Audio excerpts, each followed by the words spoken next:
Chapter 1261. Ning Shu inserted some soul power into the Law Stone, but there was no reaction at all.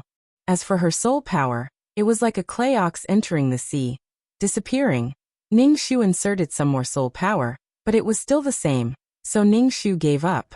Maybe when she was stronger, she would be able to find out the secret. Right now, the most important thing was to stay alive, otherwise, no matter how many secrets and gossip there were in the future, she wouldn't be able to find out. Super mission takers didn't have a world, so they still didn't have the power to protect themselves. If they were killed instantly, they wouldn't even be able to cry. There would always be people above the rules, and rules were used to regulate ordinary people. So Ning Shu's wish was to jump out of the rules and control her own fate. Ning Shu put away the Law Stone, and when the virtual space channel was ready, she would ask the silver-haired man. Anyway, the silver-haired man owed her 3 questions. Now there were only a few questions left. 2, 3? She wasn't in a hurry, that level was still far away from her. Ning Shu stretched, and the sofa creaked. Ning Shu didn't dare to move. Living in such a dangerous building was really frightening. Ning Shu directly said, "Let's go do the mission." Living in such a dangerous building, Ning Shu suspected that she might turn into pieces with the system space at any time. She didn't know what was outside the system space, but looking through the gap, it was dark outside, there was nothing, and it was silent. Okay. The system's voice was mechanical. Ning Shu raised her head and puffed out her chest, preparing to land in a beautiful posture. Luo Jiang was sent to a mental hospital by his parents, and the reason was that Luo Jiang's paranoia was getting worse. He always said that he had the system, that he had a cheat, that he had a lot of money, and that he had a lot of beautiful women. He clearly looked like a normal person, but the words he said were inconceivable. He went to the hospital for a checkup, and the doctor said that he might have played too many games. Luo Jiang's father directly smashed the computer, making Luo Jiang furious. Luo Jiang was flustered and exasperated, and directly said, "Why don't you all die? If you die, the system won't leave me, it won't leave me. You all should die." Luo Jiang's expression was deranged, and his eyes were scarlet red. Luo Jiang's father was so scared that his whole body trembled. What kind of child would want him to die? Although it was nonsense, the hatred in it made Luo Jiang's father's heart tremble. After tossing and turning for a few days, Luo Jiang's father decided to send Luo Jiang to a mental hospital. Everyone was tired from all the ruckus at home every day. Luo Jiang's mind was clear, but he was locked in a place where other than the doctors, everyone else was abnormal. Luo Jiang resented his father for being so heartless, locking him up in this kind of place and not being able to get out. Luo Jiang's father paid some money every month. Without Luo Jiang in the house, the atmosphere was much more relaxed. Luo Jiang's father comforted his wife and said, "Let's start saving money now." Ning Shu landed gracefully. After a moment of weightlessness, Ning Shu felt her soul fuse into her body. Suddenly, someone punched her on the nose. Ning Shu was so sour that tears came out of his eyes. His nose was numb. Ning Shu opened his eyes and touched his nose, feeling a warm and sticky sensation. His nose was bleeding. "Fuck, who hit me?" Ning Shu covered her nose and looked at the person in front of her. She was currently surrounded by a group of radishes. These radishes were older than 11 or 12 years old, while the younger ones were still a bit bumpy when they walked. Their clothes were tattered, their faces were full of dust, their white faces turned black, and their black faces turned into flowers. Their faces were very dirty. Looking at these children, Ning Shu had a bad premonition.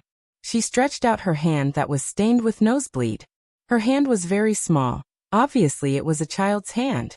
At this moment, they were next to a towering pile of garbage. Beside their ears were buzzing flies that were like pinky fingers flying around. "Hand over the thing." One of the boys, Ning Shu, stretched out his dirty hand. "Get lost, you want to snatch my thing," Ning Shu coldly said. But her voice was that of a girl. And from her voice, she was not very old. So this time, she dressed as a little girl. Ning Shu thought that a wise man knows better than to fight when the odds are against him. Ning Shu decided to run first. Although she didn't know what these children wanted from her, she decided to run first. Ning Shu took a deep breath and suddenly coughed. She felt that she had inhaled a lot of dust, and there was also a strange smell. Even the smell of nosebleed couldn't suppress the smell of this dirty garbage. Ningxu turned around and ran. But now, Ningxu was an ordinary person and she couldn't run fast.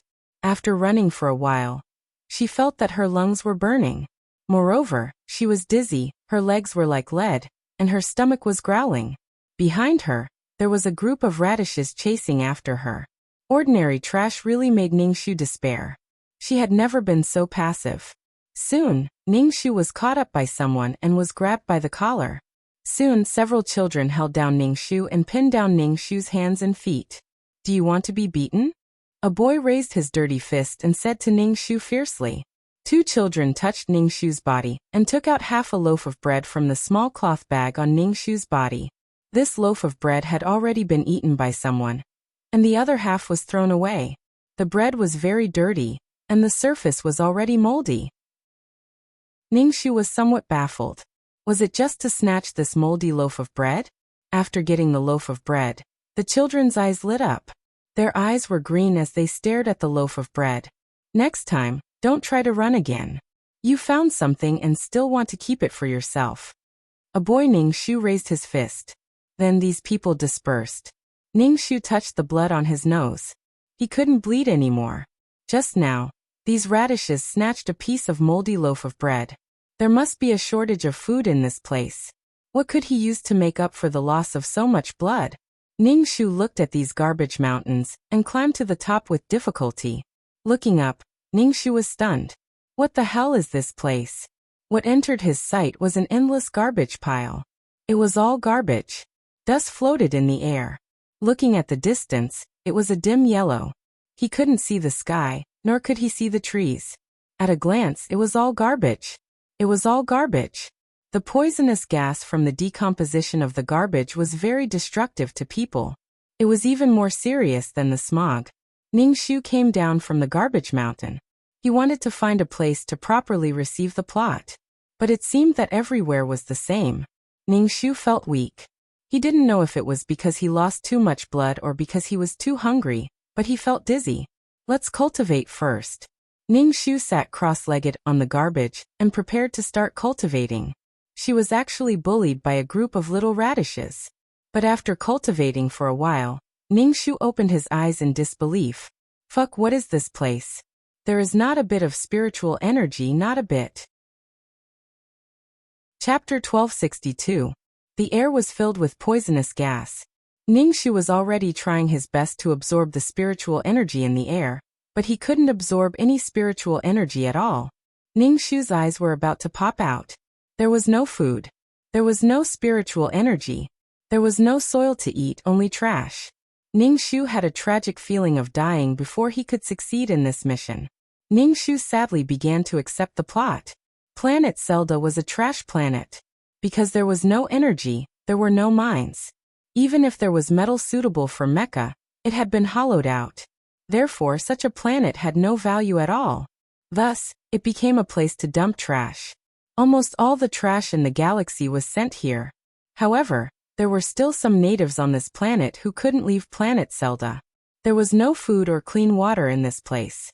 The water was polluted by endless mountains of trash. The sky was always gloomy. There was never a blue sky or white clouds. The people living on this planet hoped to leave this place and live on another planet.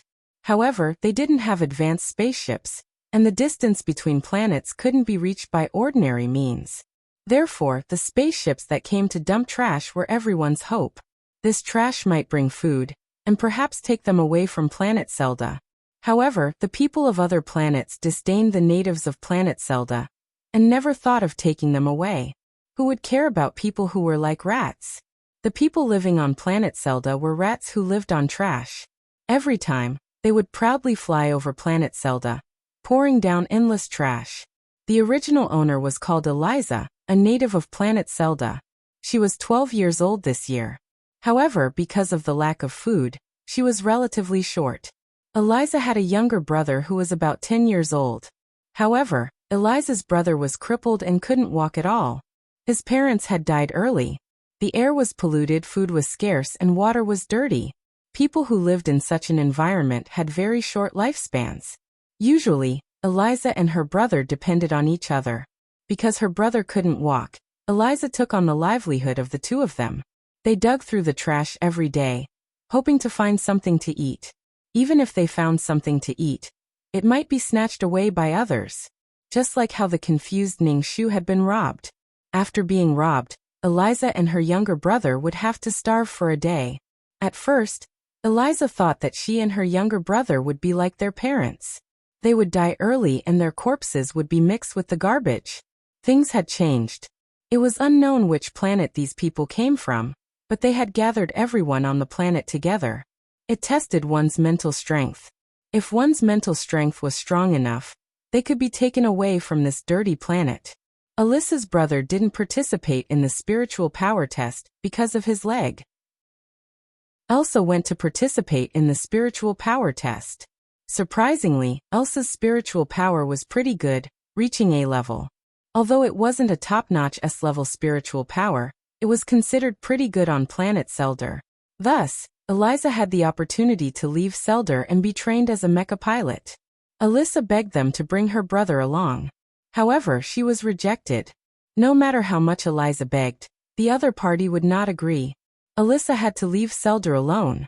Eliza was thinking that once she became a mecha pilot and had her own AI spaceship, she would definitely come back and take her younger brother away. She would also make a pair of mecha legs for her brother, so that he could get out of the wheelchair and stand up. When they set off, Alyssa's brother begged his sister not to leave him. Her brother fell from the wheelchair and crawled in front of Alyssa. He hugged Alyssa's leg and told her not to leave him. Alyssa knew that this was the only chance to change her and her brother's fate. She had to go. Alyssa promised her brother again and again that she would definitely come back. Definitely. Alyssa stepped onto the spaceship and left Seldar. Looking at Seldar from the spaceship, there was a dirty fog floating above Seldar. There were endless mountains of trash. It was a scene of devastation. Occasionally, these people would chat and say that Seldar would disperse sooner or later because of the depletion of energy. However, there was no free lunch in the world. It was impossible for a pie to fall from the sky.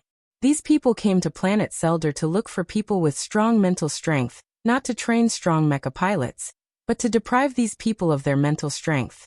The reason why they came to planet Seldar to look for people was because of the Interstellar Treaty. These people didn't dare to openly violate the Interstellar Treaty. The interstellar inspectors wouldn't care about people looking for Seldar at all. Planet Seldar wasn't included in the Interstellar Treaty's jurisdiction. What would happen if a person was deprived of their mental strength? They would either become an idiot or die. And Alyssa would die. She wouldn't return to Seldar. She couldn't go back to see her brother. And she couldn't make a mecha leg for her brother to stand up. Alyssa just wanted to live with her brother. If she had known that this was the situation, she wouldn't have left her brother no matter what.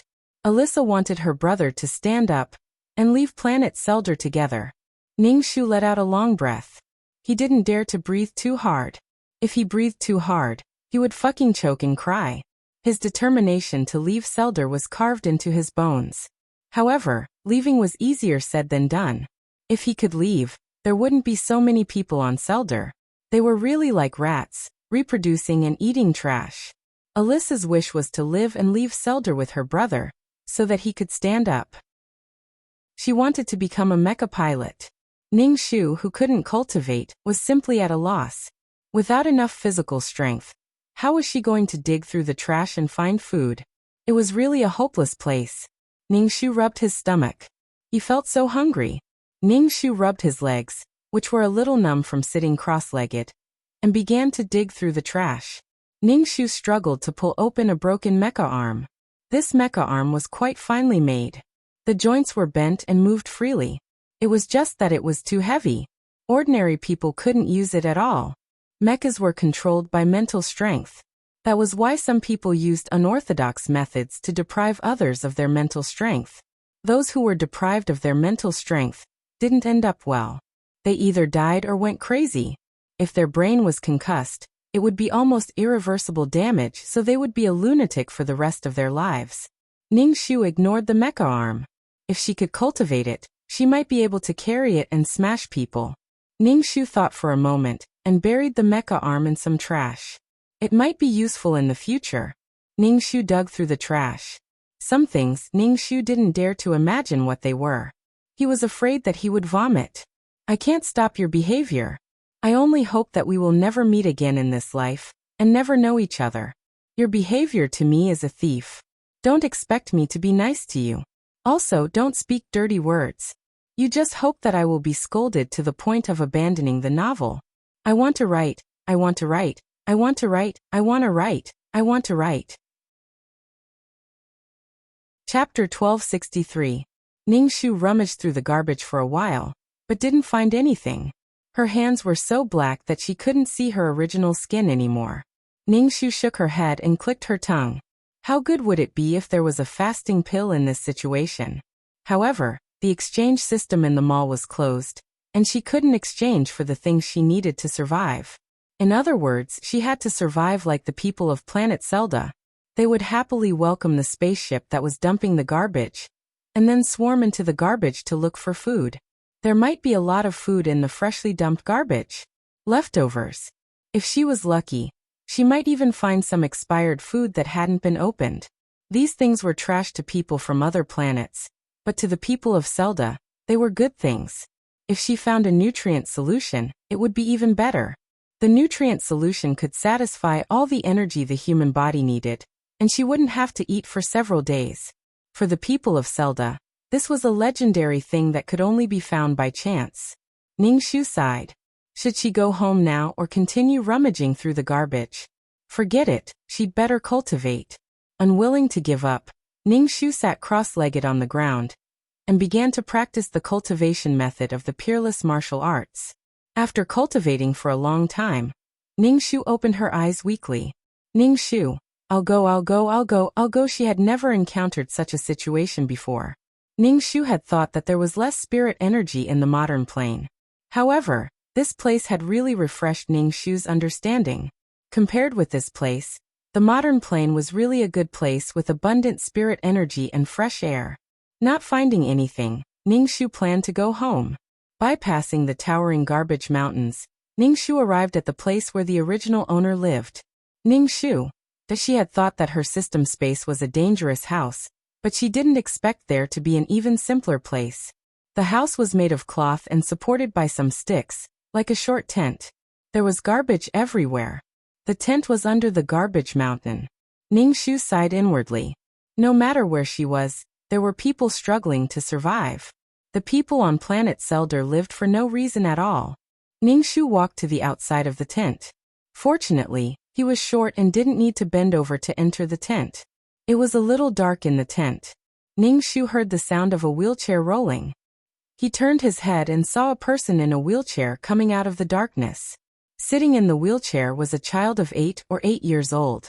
The child's skin was pale, and although his clothes were dirty, his hands and face were clean. The wheelchair was found in a garbage dump. It had been repaired, so it was difficult to push it. This should be the original owner's younger brother, Arvez. Arvez was very thin and weak. His skin was so pale that it was almost transparent. It was probably because he rarely basked in the sun and was malnourished. Arvez had a pair of blue eyes. Looking at Arvez's eyes was like looking at the sea. They were pure blue, sparkling and reflecting a faint luster. Coupled with his pale face, Arvez felt an indescribable sense of melancholy. Seeing that Ningshu's hands were empty, Arvez said, I didn't find anything to eat. Ningshu said gloomily, I found half a piece of bread, but it was snatched by those brats. Arvez didn't care. It doesn't matter if you didn't find anything. Ningshu felt that it did matter. How could it not matter? If they didn't find any food, it meant that they were going to starve. He didn't know if they would be able to see the sun tomorrow. The temperature difference between day and night on planet Zelda was huge. It was hot during the day and cold at night. Planet Zelda didn't have the ability to control the seasons at all. The weather was extremely strange. Cold and hungry, many people died in their sleep. Ningshu had never encountered such a situation. Even when he was on a mission, he didn't have anything to eat. Ningshu scooped out some water from the water tank. The water was murky. Ningxu was so thirsty that his throat was smoking, but when he saw the water, he didn't have the courage to drink it. If he drank such dirty water, would he get dehydrated? Would he get sick? If he got sick, he wouldn't have any medicine to treat it. Fuck. Ningxu held the broken bowl and brought it to his mouth with a tragic expression. Arvez looked at Ningxu with a distorted face. Sister, let the water out first. Wait until the garbage and dust in the water sink to the bottom of the bowl. I'm just too thirsty. Ningxu put down the bowl and looked at the big water tank. There was a thick layer of sand and black sludge at the bottom of the tank. Ningxu was speechless. Ningxu saw some charcoal at the foot of the wall and was delighted. Charcoal could absorb the impurities in the water. Ningxu took a small piece of charcoal and put it in the bowl. Then he took a pot that had been ravaged until it was crooked. He scooped some water into the pot and put in the charcoal. When the water was clear, Ningxu poured out the clean water and prepared to boil some water to drink. There were definitely a lot of bacteria and germs in the polluted water. Drinking unboiled water was simply torturing his body. Arvez looked at the busy Ningxu and didn't say anything. He sat quietly in the wheelchair. Ningxu hung the pot and started to boil the water. Ningxu put flammable garbage into the fire while holding his chin and thinking about how she and Arvez should live. Eliza's wish was to live, leave planet Seldar, become a mecha pilot, and let her brother stand up again. These wishes really gave Ningxu a headache. Every one of them was very difficult. Surviving on planet Seldar was really a matter of life and death. There were no food crops here, only garbage. Picking up garbage might not necessarily lead to food. After leaving planet Seldar, Ningxu only wanted to say, "Stop fooling around. How do you get from one planet to another? Without a spaceship or a wormhole, you couldn't leave at all." Becoming a mecha pilot was even more of a joke. Mechas were simply luxuries. They needed people to build them, not just spiritual power. The only chance to leave was to go to planet Seldar and find someone with strong spiritual power. Sister, the water is boiling. Arvez sat in the wheelchair and saw the water bubbling in the pot outside the tent. Ningxu came back to his senses and extinguished the fire. He looked at the smoking water in the pot. How nice would it be if some noodles could be added to it? Thinking of noodles, Ningxu felt even hungrier. Ningxu took a broken bowl and filled it with water for Arvez and himself. After filtering and boiling, Ningxu felt that the water should be clean. With this psychological comfort, Ningxu gulped down the water. Ningxu took something that looked like cardboard and covered the remaining water in the pot to prevent dust from falling inside.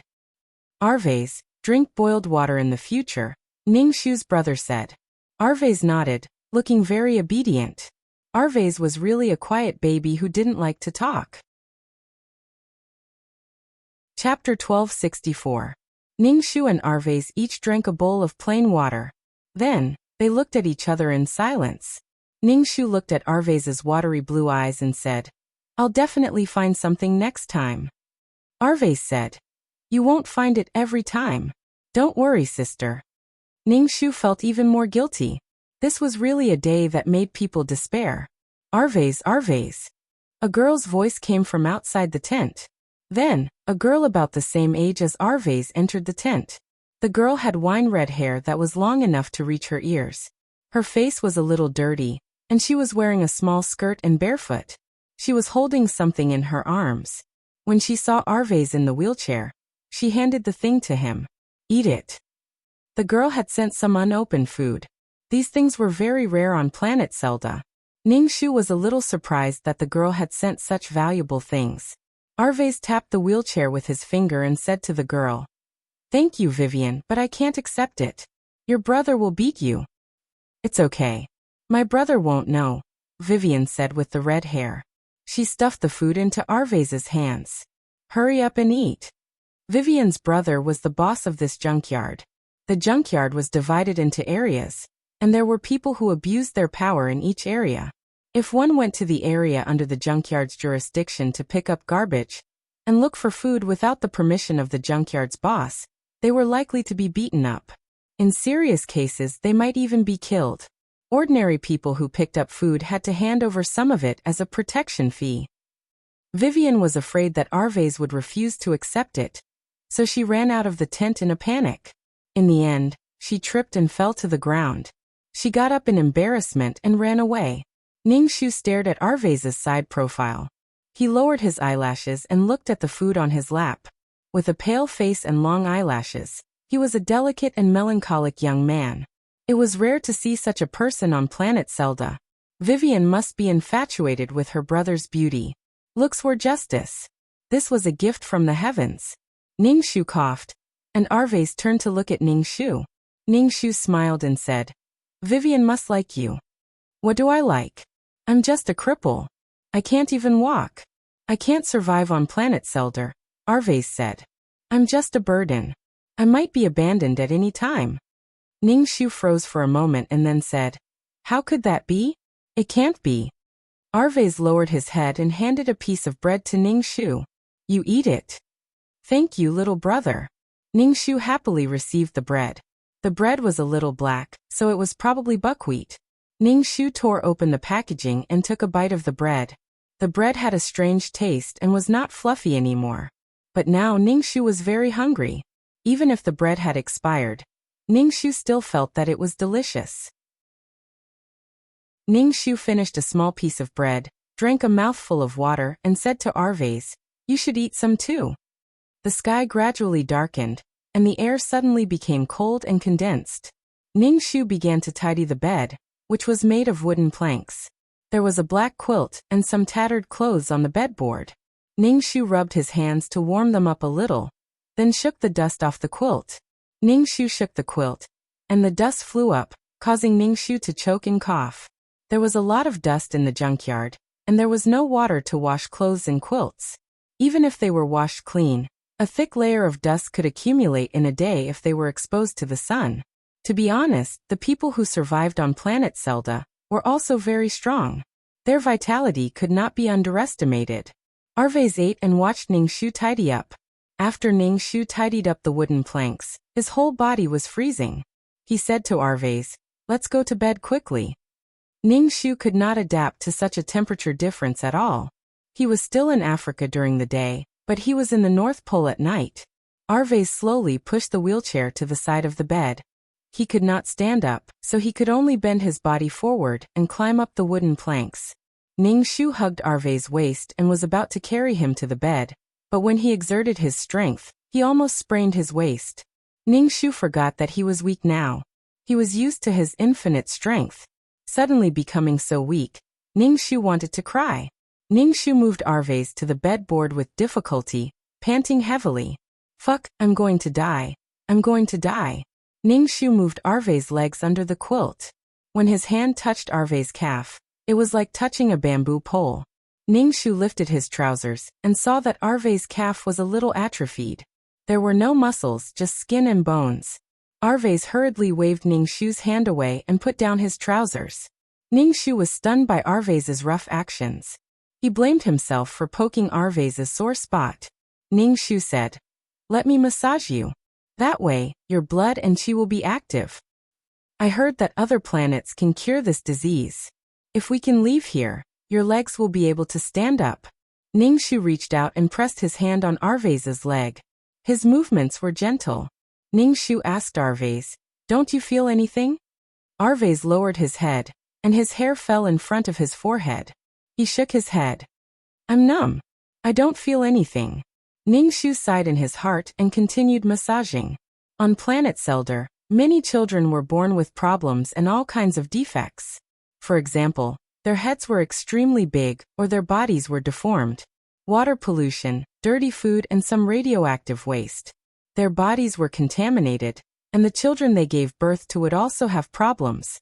Ningxu massaged Arvez for a while, then covered himself with the blanket and lay down with Arvez. Ningxu felt that the blanket was very smelly. His body was smelly and Arvez's body was smelly too. However, how fragrant could it be living in a garbage dump? Who knew when one would get used to it and feel that there was no smell? However, it was really fucking cold. Even with a blanket, Ningxu felt like he was sleeping in a world of ice and snow. Ningxu could not help but move closer to Arvez. Arvez asked, Sister, what are you doing? Forming a group to keep warm. It's too cold. Let sister hug you. Ningxu leaned close to Arvase. Ningxu's mind was extremely clear from the cold, and he could not sleep at all. On Selder, every day was a challenge. Every day was torture. Ningxu said to Arvase, I will definitely take you away from here and live on another planet. I will heal your legs and let you stand up. Even if it can't be healed, you can use the mecha's legs. Arvase can also walk. Chapter 1265. Ningxu said this to Arvase to strengthen his mentality. In such an environment, it was very easy for people to not be able to hold on. If they were really hungry, they would even gnaw on their own fingers. Ningxu spoke of Eliza's wish. To be able to leave this place, become a noble mecha pilot, help her brother stand up, and live on a better planet with her brother. However, Arvase said, we have no way of leaving this place at all. Ningxu, reality is very cruel. Do you want me to think about it? Maybe. No matter what, I have to leave this place with Arvase. If she could not leave Arvase, how was she going to complete the mission? This was simply not a place for people to live. Sooner or later, planet Zelda would collapse from the burden. If Zelda really collapsed, the endless garbage on this planet would be scattered in the universe. Ningxu said firmly, definitely. We will definitely leave this place. Ningxu was so cold that his teeth were chattering, and Arvase's body did not have any temperature either. The night was a huge test. Ningxu did not even know how he fell asleep. He was woken up by the heat the next day. Ningxu really wanted to punch the ground. Couldn't the fucking temperature be more constant? When there was a sun, the sun shone directly on planet Zelda without any transition or obstruction. There was also no atmosphere to filter and reduce the harm of solar radiation. When the sun came out after an hour, the temperature would be so hot that blisters would form on the soles of their feet. Ningxu felt that he would never love again. Arvase, who was beside Ningxu, was also sweating profusely. Ningxu took off his thick clothes and pants, hugged his waist, and moved him to the wheelchair. After doing all this, Ningxu felt that he was about to die of exhaustion. He gave water to Arvase. Ningxu gulped down a bowl of water and said to Arvase, stay at home. I'm going to look for food. He had to go through the trash. If he couldn't find anything to eat, he and Alvius would go hungry. Whether they were clean or not was not a problem in the face of survival. Alvius said, sister, there's no more water in the tank. Ningxu went to the water tank and took a look. There wasn't much water left. The bottom of the water tank was filled with sand. Ningxu overturned the water jar and removed all the sand from it. Then he carried the pot and prepared to fetch water. There was a river nearby. The original owner, Eliza, went to this river to fetch water. Ningxu stood by the river, his entire body going Spartan. The water in the river was very muddy. From afar, it looked like muddy water with all kinds of garbage floating on it. Some people even jumped in to take a bath. Ningxu was speechless. After drinking this bowl of water, it was guaranteed to cure all diseases. It was over. Ningxu knew that the environment on planet Zelda was very bad, but this still refreshed Ningxu's understanding. Alyssa and Alves drank this kind of water. Ningxu covered his face. The weather was very hot. Ningxu stood for a while, sweat dripping down. Forget it. At least there was some water now. It wasn't to the extent of drinking urine. Ningxu went to the shore and used his hands to push away the floating garbage. He slowly fetched water with the pot, and let the cleaner water flow into the pot. After filling the pot with water, Ningxu carried the pot back and fetched water over and over again. The weather was very hot to begin with. Ningxu made many trips to fill the tank with water. After filling the tank with water, Ningxu was so tired that he stuck out his tongue. After resting for a while, he wiped the sweat off his face and went out to look for garbage again. Ningxu said to Alvius, I'm going out. Be careful at home alone. I'll be back when I find something. Alvius nodded. Be careful. Don't worry if you can't find food. If others want to snatch it, don't take it head on. You'll get beaten up. Got it. Ningxu took a rag and tied it to his head. The sun was too hot. Ningxu found the shady garbage mountain, sat cross-legged under it, and began to cultivate. He couldn't do anything if he didn't have enough stamina. He was panting after running a few steps and was very afraid of the cold. If he had energy, he would be able to resist the cold. The living environment was so harsh. Ningxu had been cultivating for quite a while. Beads of sweat rolled down his forehead. He opened his eyes and sighed helplessly. It was useless. Without spiritual energy, she didn't have enough food for her to extract energy. As for cultivation manuals, Ningxu did have them, but without spiritual energy, everything was useless. Martial arts manuals extracted and absorbed the energy in the air. This energy was spiritual energy, but there was no other way. Perhaps soon, planet Zelda would no longer be suitable for human survival. Ningxu closed his eyes and began to cultivate again. He didn't know how much time he had wasted. Ningxu didn't extract any spiritual energy. Instead, some foul energy entered his body because of the frequent use of the mental cultivation method. Ningxu patted his chest and coughed twice. He felt black air coming out of his mouth. This was really a sad thing. Ningxu was now hoping that the attribute points she added would be able to give this body some bonuses. What should he do when he was so weak? How should he leave planet Zelda? Ningxu stopped cultivating and rummaged through the garbage to see if he could find something to eat. The missions were getting weirder and weirder. They were getting harder and harder. Ningxu begged in his heart that he could find something to eat. Ningxu couldn't rummage through some of the large items in the garbage. Ningxu was like a mouse. In order to survive, he looked for food in the endless garbage mountain. Ningxu also wanted to be a queen, but the conditions didn't allow it. The sun was scorching his body. Ningxu felt that his back was sunburned. It was burning. The back of his hand was red. Ningxu felt a little dizzy. After searching for a long time, Ningxu found a jar. There seemed to be pickles in the jar. Ningxu was surprised. People in the Interstellar still ate pickles? Ningxu wiped his hand on his body and dipped his finger in the jar. It was sour. It really looked like pickles. There were some fruits and some strange vegetable stalks in it. But it was fine as long as it was edible. He could take it back and boil it to disinfect it. At least in 90 degrees or 100 degrees water. It could kill some bacteria. As for those that couldn't be killed, there was nothing he could do. If he didn't eat it, he would starve to death. Ningxu carried the jar and prepared to go back. It was good enough that he had some gains. Ningxu didn't walk far before a group of radishes surrounded Ningxu. Ningxu stared at these little brats. Why did they keep staring at her? Did they think that she was easy to bully?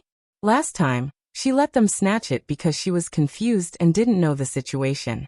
This time, she wouldn't let them snatch it again. The boy in the lead stared at the thing in Ningxu's arms. His eyes lit up, and he seemed to be drooling. Chapter 1266. Hand it over. The little brats finally could not help but snatch it. Ningxu hugged the jar tightly. This was not handing over the jar, but handing over her and Arvase's lives. Without food, she and Arvase would die. Ningxu did not waste any more words. He bent down, grabbed the trash on the ground, and threw it at the boy. The boy was afraid that his face and eyes would be hit, so he hurriedly covered his face. Ningxu quickly smashed a few more times, and knocked away the people who surrounded her. She then ran away in the garbage, one step at a time. Ningxu chased after the group of little radishes behind him. Ningxu grabbed a sharp thing that looked like an iron wire, and turned around to threaten these people. If you dare to follow me again, I will poke your eyes out. Come on. Ningxu did not run forward. Instead, he turned back and rushed towards these people with the iron wire. Ningxu's expression was cold, as if he wanted to die together with them. These little radishes were scared into a daze. I'm telling you, I'm not afraid of you, the boy said with a trembling voice. Let's go. We'll tell Vivian's brother to chase her and her crippled brother out of here. After the boy finished speaking, he ran away in a group. The most important thing was not that he was afraid of Ningxu, but that his eyes would be injured in the process of fighting. In Zelda, one could not have legs. Without legs, one could still crawl, but without eyes, one would not be far from death. There was no way to find food in the endless trash. When these children ran away, Ningxu immediately relaxed and sweated profusely. Ningshu put away the iron wire for self-defense and carried the jar home. Ningshu walked outside the tent and heard people talking inside. One was Arvase's voice, and the other was Vivian's voice. Ningshu walked into the tent and saw a book on Arvase's lap. This book was more damaged. Vivian sat next to Arvase and read the book with him. Arvase looked up and saw the jar in Ningshu's arms. He was stunned for a moment before saying, "You're back?" Vivian greeted Ningshu. "Eliza." Ningshu put down the jar and said to Vivian, "In the future, you can come here more often to talk to Arvase." "All right." Vivian's eyes were squinted as she smiled. Her wine-red hair was a perfect match for Arvase. He did not know if it was because of his leg, but Arvase was very quiet. He did not speak much and did not have any friends. However, in this place there was no friendship between people. In fact, in the next moment, they could even fall out and fight over an edible piece of trash. The lifespan of the people on planet Seldar was very short. They were at most 20 years old, and 30 years old was the limit. At the age where they could reproduce, they would start having children at the age of 15 or 16. When the children could walk and find food, their lives would end. Some children were so hungry that they ate their parents' bodies while they were still in a daze. They were clearly in their prime, but the people of planet Seldar were about to die. He did not know if the lifespan of the people of planet Seldar would increase after they left this place. "Arvase, you can read?" Ningshu asked in surprise. Why didn't she know that Arvase could read? She did not know from the plot provided by Eliza either. Vivian said, "Arvase is so powerful. He can read." Ningshu was even more surprised. There were very few people who could read on planet Seldar. That was because they had to survive every day and dig for food in the trash. They did not have such awareness at all. Knowledge was useless here. A book was not even as good as a piece of bread. Arvase said, "I can't read. There are pictures on it. I read according to the pictures." Ningshu glanced at the book on Arvase's lap. So he was telling stories by looking at pictures. Ningshu drank a bowl of water and said to Arvase, "If I find a book next time, I'll bring it back for you to read so that you won't be bored." "Thank you, sister." Seeing that Ningshu had returned, Vivian was embarrassed to stay here. She said goodbye and left. Ningshu took out some things from the jar. There were some fruits and vegetables. There was a sour smell in the air. It made one's cheeks ache. Ningshu smelled the vegetables and fruits and said to Arvase, "Vivian is really a good girl." A kind girl even brought food to Arvase. There was a faint smile on Arvase's pale face, causing his blue eyes to reflect a dazzling luster like a shining sapphire. Ningshu was quite happy to see Arvase like this. If Arvase was happy, Eliza would feel less guilty. When Eliza left planet Seldar, she had promised to come back, but she had not done so. Ningshu put the pickled vegetables in the pot and poured some water that had been purified by charcoal. Ningshu lit the fire and started cooking the pickled vegetables. Ningshu did not know if this was pickled vegetables or not. What if it was some kind of chemical thing? What a scam! Ningshu poked at the vegetables and fruits in the pot, thinking, how good would it be if there were some noodles in it? Ningshu really wanted to eat meat. So greedy. Ningshu was afraid that this thing was poisonous, so he cooked it for a while. Then each of them had a bowl. "I'll try it first," Ningshu said. He picked up the bowl and tasted it. It tasted sour, but it was quite appetizing. Ningshu took a fruit the size of a ping-pong ball and took a bite. The fruit was very sour and had many seeds. It tasted a bit like hawthorn. Ningshu finished the bowl of soup and even burped. There was no reaction, so it should not be poisonous. He said to Arvase, "It's okay, you can eat." Arvase lowered his head and drank a mouthful. He said softly, "Sister, you don't have to do this. If anything happens to you, I won't be able to live either." Ningshu said casually, "You will definitely be able to live. It just depends on whether you want to live or not." Ningshu closed the lid of the jar and hid it. He was afraid that those little brats would come to his house and snatch it away. Ningshu saw that it was still early, and prepared to go out to find something to store. Ningshu was like a mouse now, storing food bit by bit. There was food at home, but he did not feel at ease. Humans were really adaptable. Under the threat of death, Ning-Shu felt that it was not that unacceptable to look for food in the garbage. There was no room for pretense in survival. Don't go. You've been out for quite some time. It's going to be dark soon, Arvais said. Ning-Shu looked up at the sun above his head.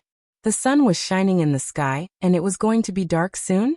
However, Ning-Shu was very obedient and did not go out. After dark, there would be no sun and people would freeze to death. What if she froze to death outside? Ning-Shu thought about it and took the blanket out to dry. It might be warmer at night. If there was a lot of dust, he would dust it off later. Life was really fucking hard. Chapter 1267. Alvius said it was getting dark. Sure enough, it didn't take long for the sky to turn dark. Ning-Shu thought, I'll go. His previous worldview was completely useless here. This was really a sad thing. Ning-Shu dusted the blanket with a stick and carried it into the house. Without the sun, the temperature plummeted. Ning-Shu hugged Alvius's waist, lifted him onto the wooden bed, and massaged his calves. Alvius said, no need. It's useless.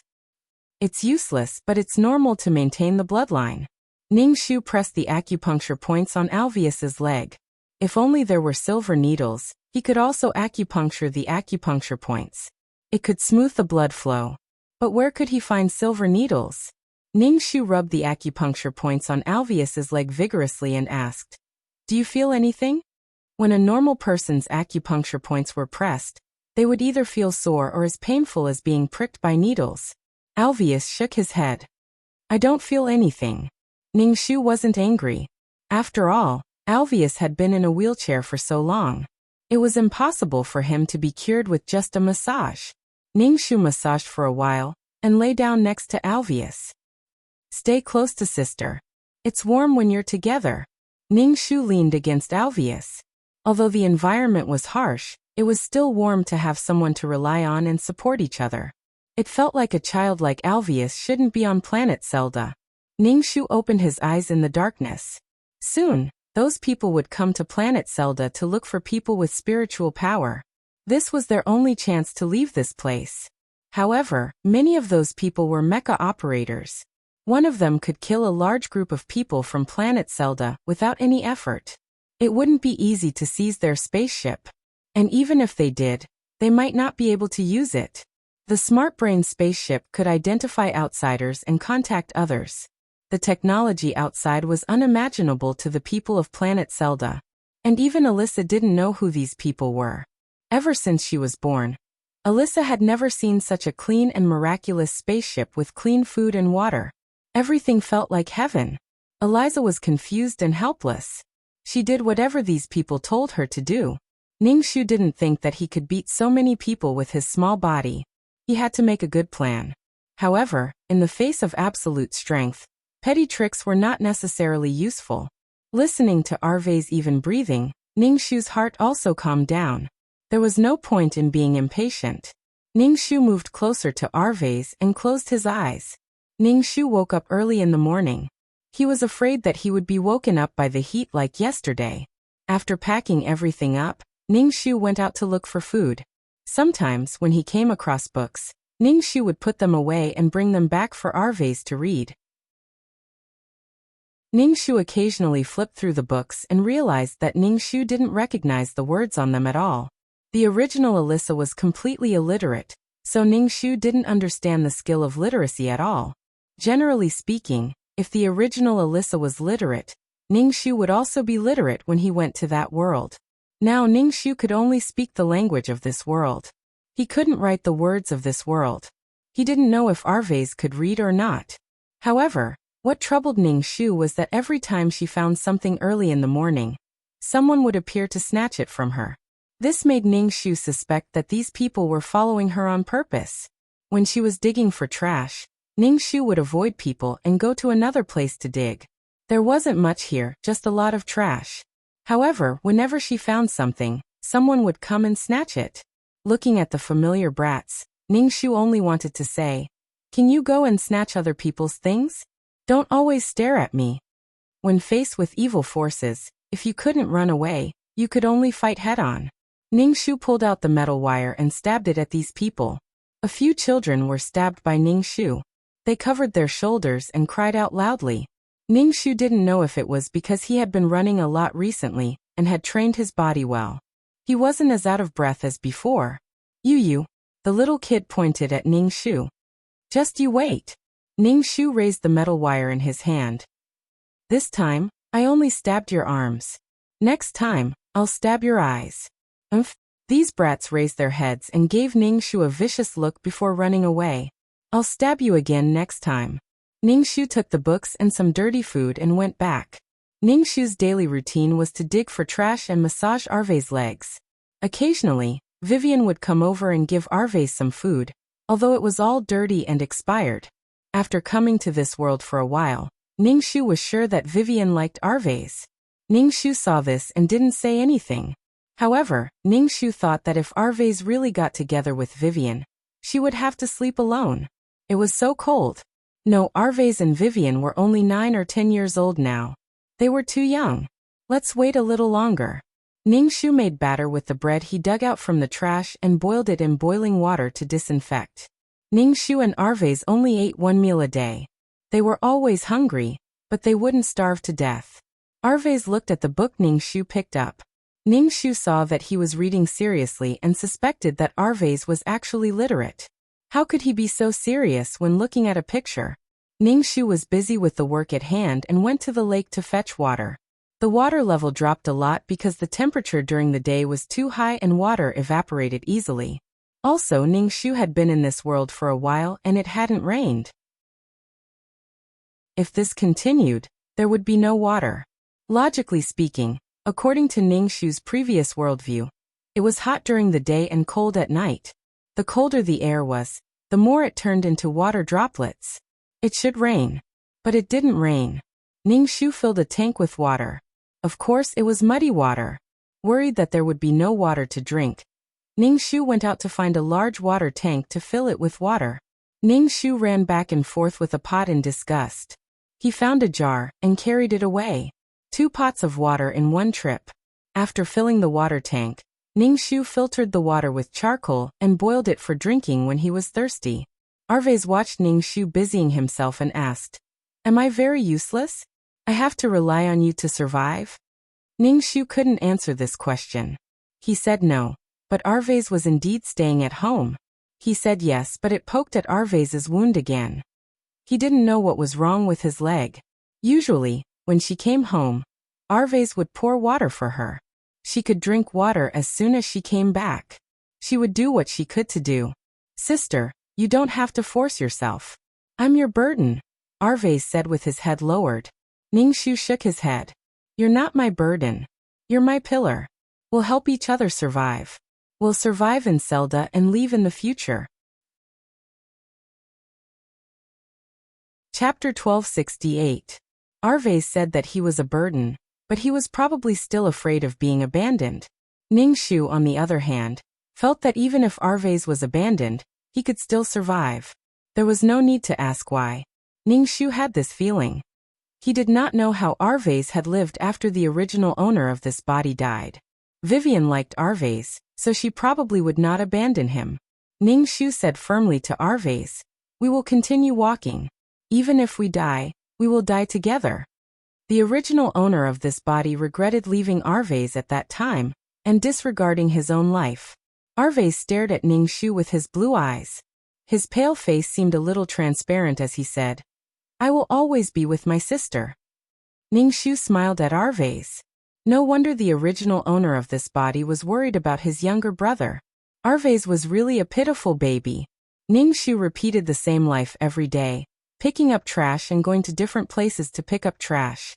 Furthermore, there were always unruly people who wanted to steal her things. Of course, Ningxu would not be polite. Ningxu looked at the endless garbage mountain and wondered if she could use this garbage to deal with those people. Seizing a spaceship was a very difficult task, and it was also very dangerous.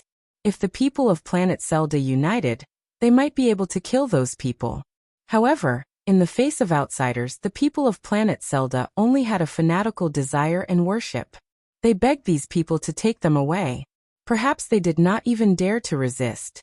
Ningxu felt that it was very difficult. She could not do it alone. The others might not listen to her either. Ningxu looked around. Many people were bending down to pick up the garbage on the garbage mountain. If these people worked together, they would definitely be able to kill those people. Those people had killed Eliza and had a lot of Planet Zelda's blood on their hands. Let them die on Planet Zelda, or let them live on Planet Zelda forever, and let them experience life on Planet Zelda. Ningxu's idea was beautiful, but it was very difficult to carry it out. The sun was scorching. Ningxu wiped his sweat. After being here for a while, Ningxu had adapted to the weather. Ningxu put the edible things he found in the bag. He also found some stale and rotten fruits. Although there were rotten parts, there were also good parts. He could take them back and wash them. After digging out the rotten parts, they could still be eaten. Ningxu. I'm really a thrifty little angel. Ningxu found several large barrels. These barrels were about the same height as Ningxu, and they were all over the place. Some of the large barrels were broken, revealing a thick black substance inside. Moreover, this substance was very pungent.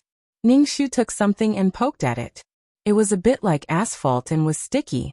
He didn't know what the hell it was. Hey, that thing can't be eaten. Ningxu shouted as a child stood on the garbage mountain. Ningxu turned around and raised his eyebrows. This child often robbed him, but now he was kind enough to remind him. His name seemed to be Machi. Seeing that Ningxu didn't say anything, the child thought that Ningxu didn't believe him. He ran down from the garbage mountain and pointed at the barrel. This can't be eaten. If anyone eats this in the future, they'll all die. Machi said. It was pitch black and sticky. Who would eat such a thing? I'm not eating it. I'm just looking. Ningxu poked at the black substance. It was oily and sticky. Ningxu felt that it should be some kind of waste. Ningxu hadn't come into contact with other planets, so he didn't know what the outside world was like. He could only guess based on what he knew. Ningxu looked at the few barrels of waste and decided to take them back and study them. Ningxu stared at Machi. Push this thing back with me. You dare to order me around? Machi stared at Ningxu with wide eyes. Ningxu took out a slightly rotten fruit. If you want to help, this fruit is yours. Okay. Machi looked at the fruit and replied without thinking. Then he reacted and said fiercely, Who gave you the guts to order me around? Since you have something, hurry up and hand it over. Ningxu rolled his eyes and patted him on the head. Do it or not? If not, go find someone else. Machi glared at Ningxu and started to move the big barrel. This barrel was thicker, and Machi couldn't even hold it. Machi used all his strength and still couldn't move the barrel. Ningxu. Are you stupid? Who told you to carry it back? Put it down and push it. Let the barrel roll and move. Ningxu grabbed Machi's collar and pulled him away. Ningxu pushed the barrel over and said, We'll each roll one. Ningxu pushed the big barrel and found that it was very heavy. Seeing that Machi's face was red from pushing it, he said, We'll both push one. Ningxu and Machi pushed the big barrel slowly and spent a lot of effort to push it back home. Arvez looked at the wooden barrel in surprise. What is this? Ningxu shook his head. I don't know what it is either. They put the barrel outside the tent. Sister, drink some water. Machi, you drink some too, Ningxu said. Arvez, you know him? Ningxu asked in surprise. Ningxu didn't know the child's name before. It was only when he heard others call him that Ningxu knew that his name was Machi. Arvez didn't leave the tent, but he still knew Machi's name? Arvez said, Machi is actually Brother Vivian's subordinate. I heard it from Vivian. Ningxu said, Oh. Arvez poured cold water for Ningxu and Machi. I'll pour it myself. Machi took the bowl from Arvez and scooped water to drink. Ningxu rolled his eyes at him. You're really not polite. Do you think this is your own home? Ningxu and Machi drank the water and planned to move the remaining barrels back. Machi asked curiously, That thing can't be eaten. Why are you moving it back home? I don't know what it's for. I'm willing. After moving the barrels of unknown substance back home, Ningxu gave Machi a fruit as promised.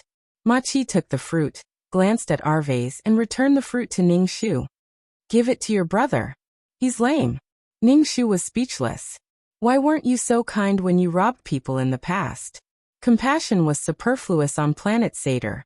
Arves said. Thank you for your help. This fruit should have been yours in the first place. Ma Chi snorted coldly, turned around and ran away. Ningxu couldn't help but laugh. He said to Arves, this person is really strange. Arves said, Sister, what's the use of those things? Ningxu shook his head and used something to get some black substance that looked like asphalt out of the barrel. It was very sticky. Ningxu placed the object on the ground and lit it with fire to see if it could burn. Chapter 1269. What surprised Ningxu was that this thing was very flammable. It was only a small piece, but it burned for a long time. However, it would crackle and explode in the water. It was like there was water in oil. It would explode. It felt like fuel waste. It was probably because the temperature was higher during the day. This thing was very soft and sticky under the sun. Ningxu took a broken bowl and filled it with water. He added some fuel to it and threw the fire into the bowl. The flames in the bowl immediately jumped up. It could burn in water? This was good stuff. It could be used for lighting at night. And there were several barrels of this thing. He didn't know what kind of energy this was. It could burn for such a long time. At the same time, Ningxu had an idea. If they carried it out well, they could really leave Zelda and leave this planet that was becoming increasingly uninhabitable. Ningxu put the broken bowl aside and washed the fruit he found in the bag with water. He dug out the rotten parts and gave one to Arves. He took one and ate it himself. The fruit was very sweet. Ningxu had never eaten such sweet fruit. She must be too hungry and thought that it was too delicious. Sister, is there anything to be happy about? Arves saw Ningxu's face beaming with joy. Ningxu smiled and said, Don't you think this fruit is delicious? There are a few more. I'll leave them for you. You can eat them when you're free, Ningxu said. Arves chewed on the fruit. Keep them. You can eat them when you're thirsty outside. It's okay. Hurry up and eat them. It's hot during the day and they'll rot quickly, Ningxu said. Ningxu had been out for the past few days and felt that some people were very excited. They would look up at the sky from time to time. Could it be that the spaceship to dump the trash was coming? This trash could bring a feast to the people of Zelda. Seeing others so excited, Ningxu was a little expectant and excited. Ningxu was speechless. It was just trash. What was there to be excited about? Don't fall. Don't fall. Other than looking for garbage, Ningxu also knew how to use that kind of fuel. The more the better. Ningxu asked Ma Chi to help him find that thing. Ma Chi raised his chin and asked, What's the benefit? There's no benefit. If I find something good, I'll give it to you, Ningxu said. I'll keep an eye out for you. March left with his lackeys. This thing was probably not easy to find. Perhaps there was, but it was probably scattered all over planet Zelda, and they might have been buried. After all, there was so much trash in Zelda. Ningxu felt that the few barrels of fuel were not enough. It would be great if there was more fuel. A few days later, a spaceship flew over Zelda, carrying with it an endless amount of trash. The garbage was like rain, falling endlessly. Thanks to this trash, Ningxu and Arves were able to eat 2 full meals. He stored some food. Food is hard to preserve on Seder because it is too hot during the day. Hey, I found what you said. Ma Chi came home to inform Ningxu. Ningxu was cooking. When he heard Ma Chi, he quickly asked, Where is it? Seeing Arves reading in the tent, Ma Chi lowered his voice and said, It's the new trash. There's what you want. Good brother. Ningxu patted Ma Chi's arm. I'll treat you to a meal. Ma Chi covered the place where Ningxu patted him. You hit me so hard.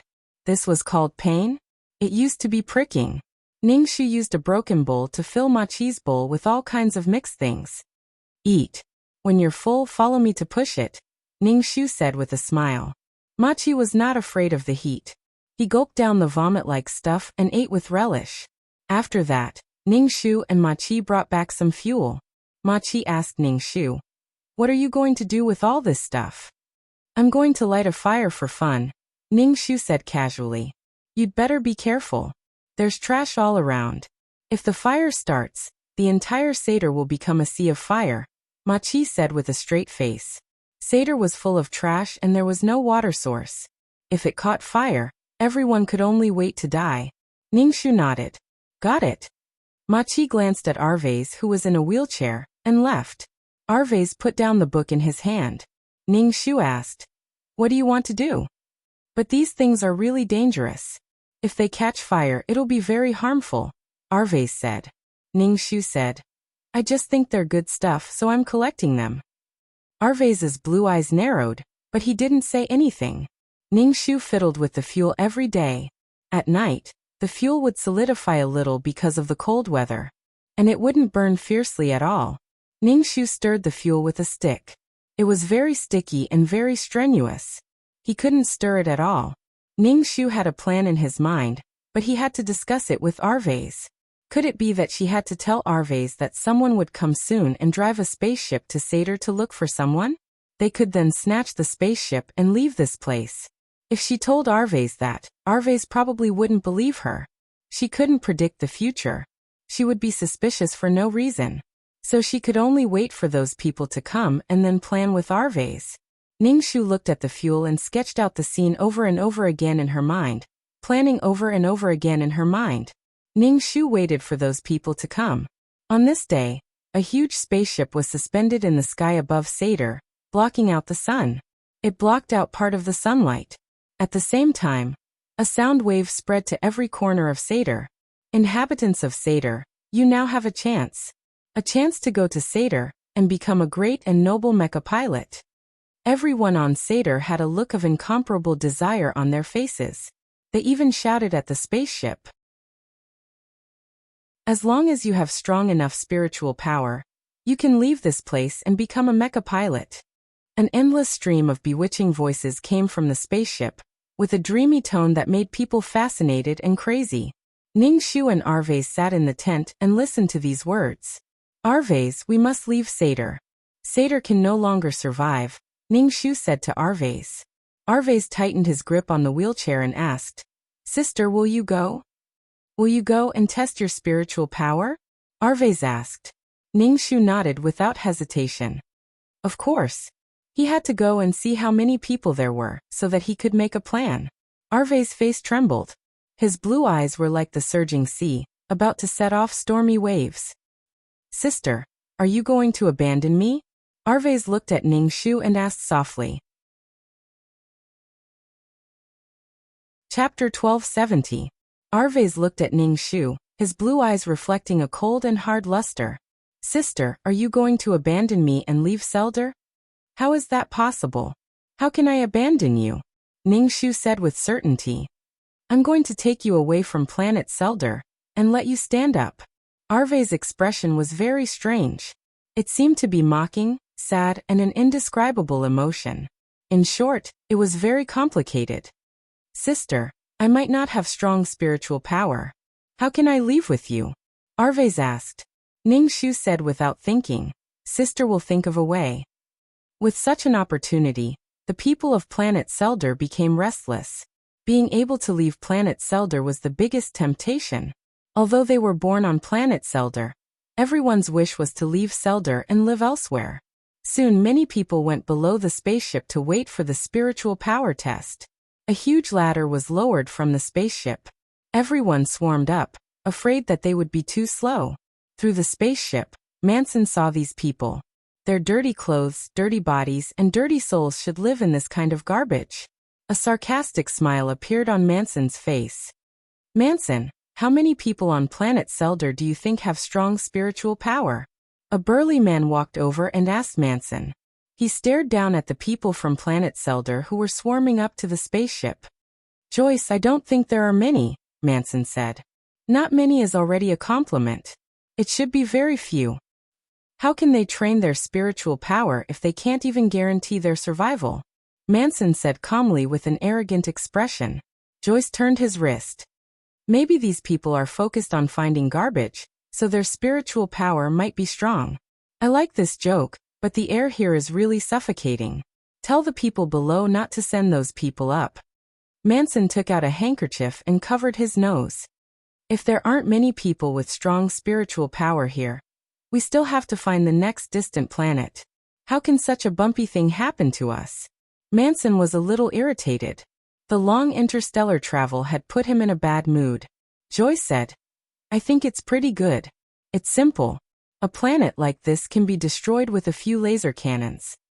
These residents are all very weak. They probably don't have any mecha operators. No one can pose a threat to us. However, Manson was very irritated. I hate traveling. I hate it very, very much. Joyce shrugged and looked down at the ant-like Seldians. It's hard to imagine that there are still people alive in this place. Ningshu stood on the trash mountain. Many people from planet Selder were heading towards the spaceship. Some were going up and some were coming down. One ladder was to go up, and the other ladder was to go down. Both sides were filled with people. Back then, Eliza's spiritual power had been at level A, which had reached the target of those people. She was definitely going to test her mental strength to find out more about those people. Ningshu raised his head and looked at the spaceship. This spaceship was so big that it could fit a lot of people. These people were searching everywhere for people with spiritual power. If they didn't dare to attack the mecha operators, they would look for planets like Planet Zelda, where the natives were weak. They could enslave them as much as they wanted.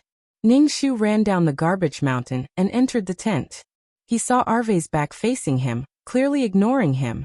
Ningshu shouted, Arve's sister, if you want to test your mental strength, you can go. It's also a good thing if you can leave Planet Zelda.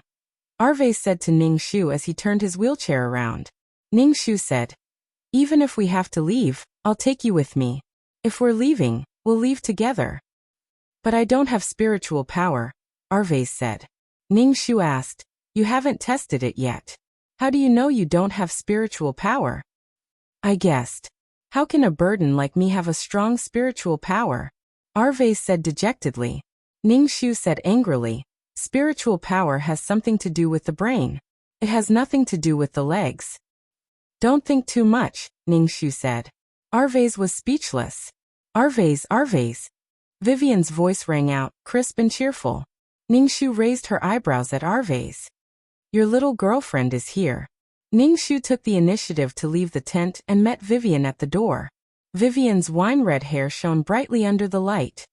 Eliza, you'll be tested for your spiritual power, right? Vivian asked Ningshu. Ningshu nodded. Yes. Vivian went into the tent to talk to Arve's, who was not in a good mood. Ningshu cooked something to eat in a pot and observed the movements on the spaceship. More and more people went to the spaceship, and more people returned in disappointment. Without strong spiritual power, they would be kicked down mercilessly. These people would not be kind enough to take away a useless person. It would be a waste of energy to carry one more person. Vivian talked to Arve's for a while and left. When Vivian came out of the tent, she was crying. Ningshu asked, what's wrong? Vivian stomped her feet. Eliza, I'll be leaving first. Ningshu looked at Vivian's back and carried the bowl into the house. He gave the bowl to Arve's and asked, what did you say to Vivian that made her cry? Nothing. I just said that I won't be tested for my spiritual power, Arve said. Ningshu also agreed that Arve should not be tested for his spiritual power. If Arve's really had strong spiritual power, he could only be pulled away and deprived of his spiritual power in the end. When are you going to test your spiritual power? Ningshu asked Arve's. Ningshu drank the food in his bowl. Let's talk about it later. There are a lot of people now. The people on planet Selder were in a state of excitement and could not calm down. After a while, when more people failed, they would slowly calm down. Ningshu said, brother, we have to find a way to leave this place. Arve's did not even look up. You can leave this place as long as you pass the spiritual power test. Ningshu felt that Arve's was being weird. Ningshu said, brother, let's hijack the spaceship. What? Arve's turned around in shock and looked at Ningshu in disbelief. What are you talking about? Do you think that's possible? Arve's put away his surprised expression. There are so many people on planet Selder. Can't we beat them? Ningshu said. Even ants could kill an elephant. Arve shook his head. The power of technology is sometimes unimaginable. There are many people on planet Sfelder, but in the face of certain forces, numbers can't solve the problem, Arvais said. Chapter 1271. Ningxu knew what Alvius was talking about, but she knew that there would be no other opportunities like this. These people would stay here for a while. This was their only chance to leave. Arvais glanced at Ningxu and said, "There must be a mecha operator on the spaceship.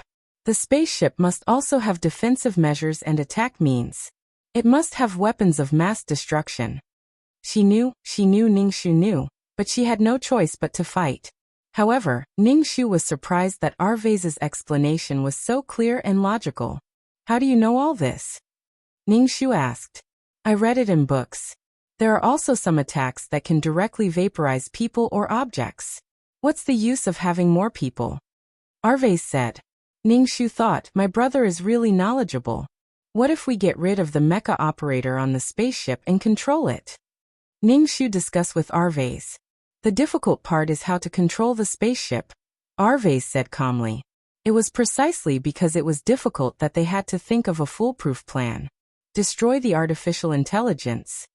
Ningxu did not know if his little knowledge of coding would be useful in the interstellar dimension. Arvais was silent for a moment. "Why do you have to do that? If your spiritual power is qualified, you can leave here. You don't have to do this at all."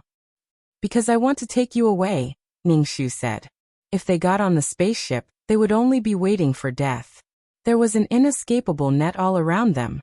With her strength, there was no way she could escape. They might as well take advantage of the fact that they were on planet Sfelder, their home ground. They had a slight advantage and directly seized the spaceship.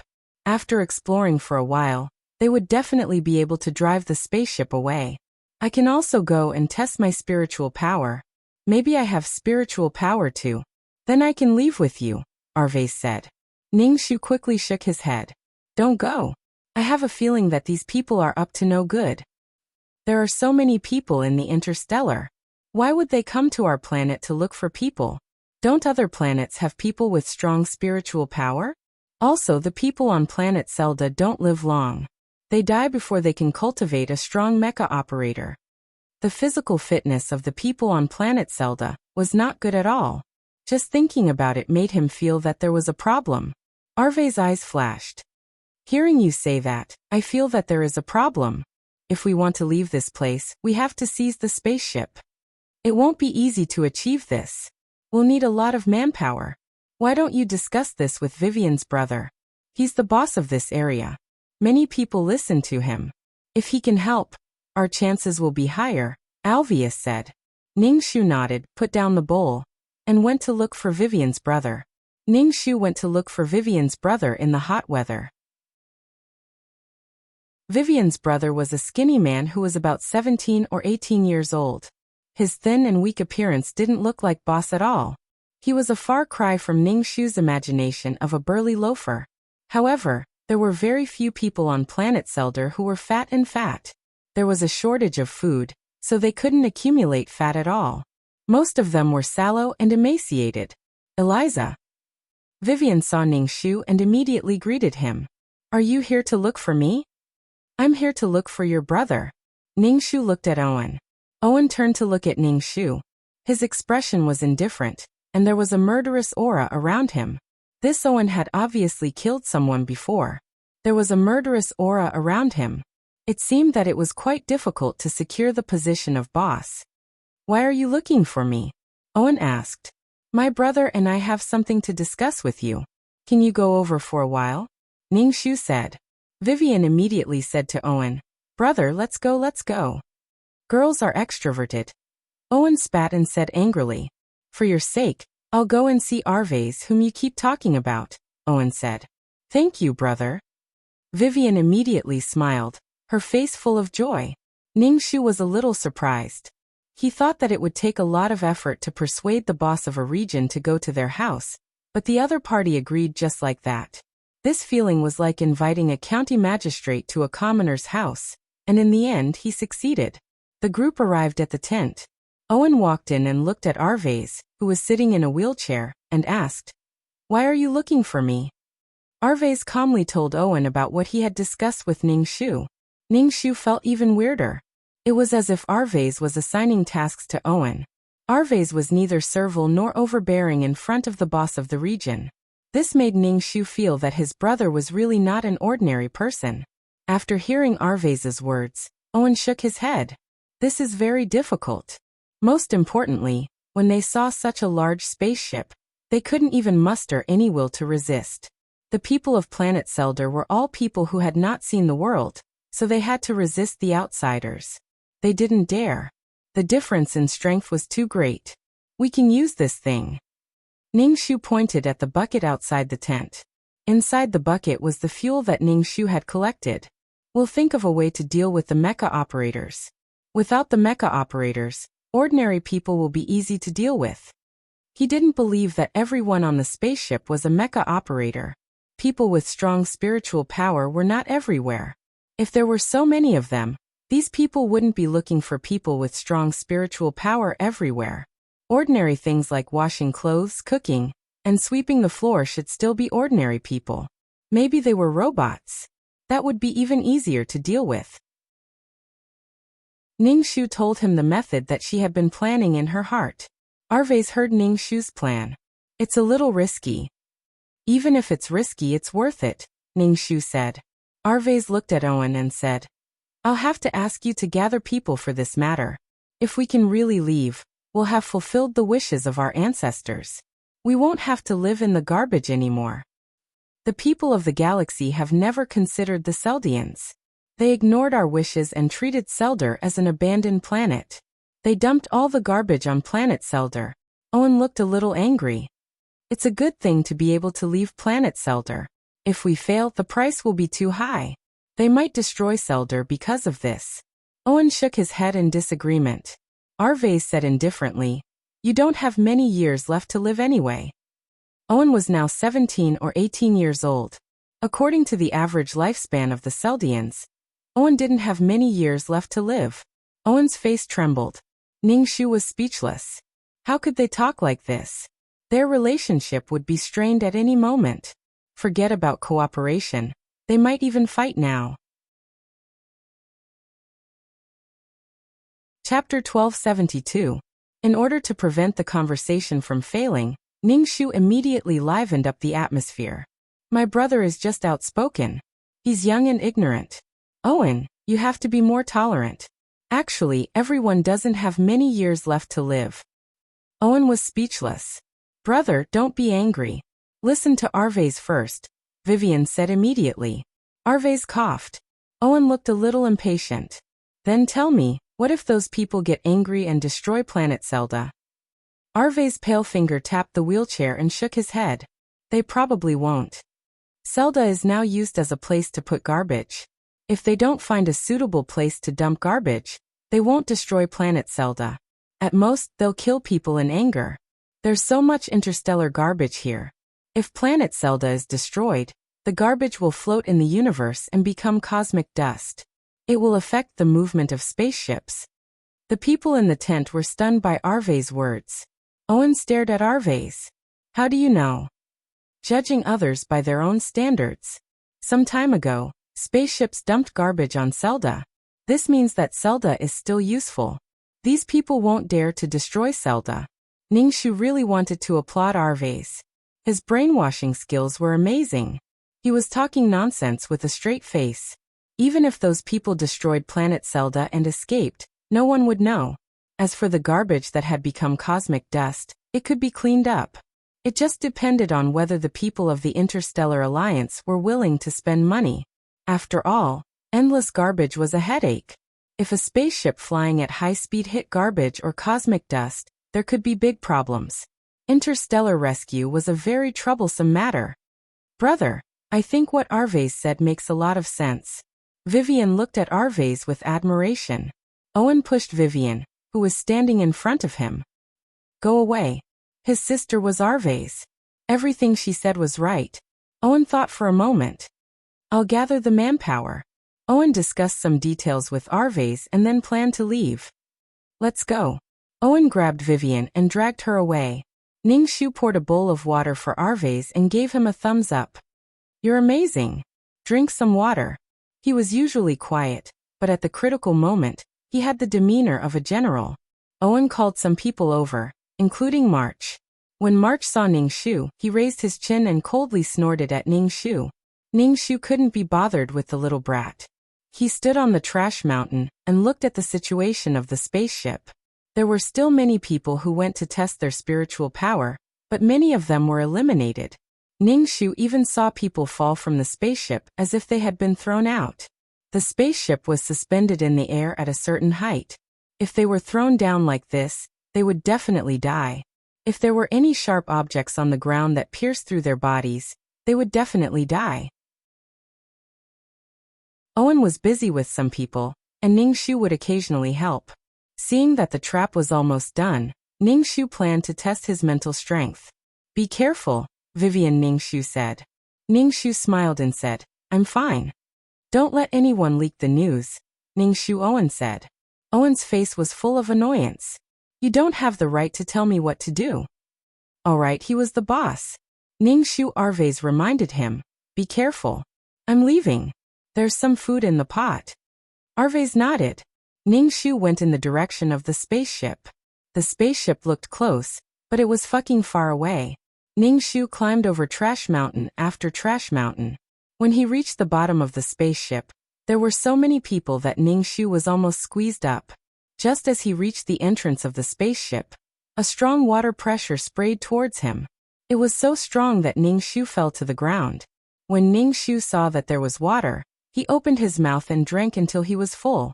It was the first time he drank such clean and clear water. It was a waste to use it for a shower. It was such a blessing to drink such clean water. The filth on Ning Shu's body was washed away by the water. It turned out that they were afraid that the dirty Selder would dirty the spaceship. There were people in neat clothes. These people had dull expressions. Their eyes were not human eyes. There were all kinds of symbols and lines flashing in their eyes. They were probably robots, but these robots had skin and were similar to real people. The robots brought Ning Shu and the others to the hall where the spiritual power was tested. Along the way, Ning Shu observed the surroundings. There should be surveillance cameras everywhere on this spaceship. He wondered where the AI's cockpit was. Soon a group of people arrived. The hall was very big, like a football field. From inside, one could directly see how big the spaceship was. There was high-tech everywhere. Ning Shu was dazzled. All the Seldians who had entered the spaceship were amazed. They looked around in disbelief.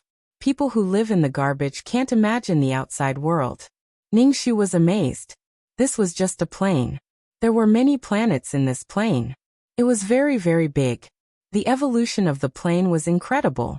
He hoped that the world she built in the future could be as big as this. The procedure of the test was to use instruments first. A person stood in a test cabin and quickly analyzed the condition of the person being tested.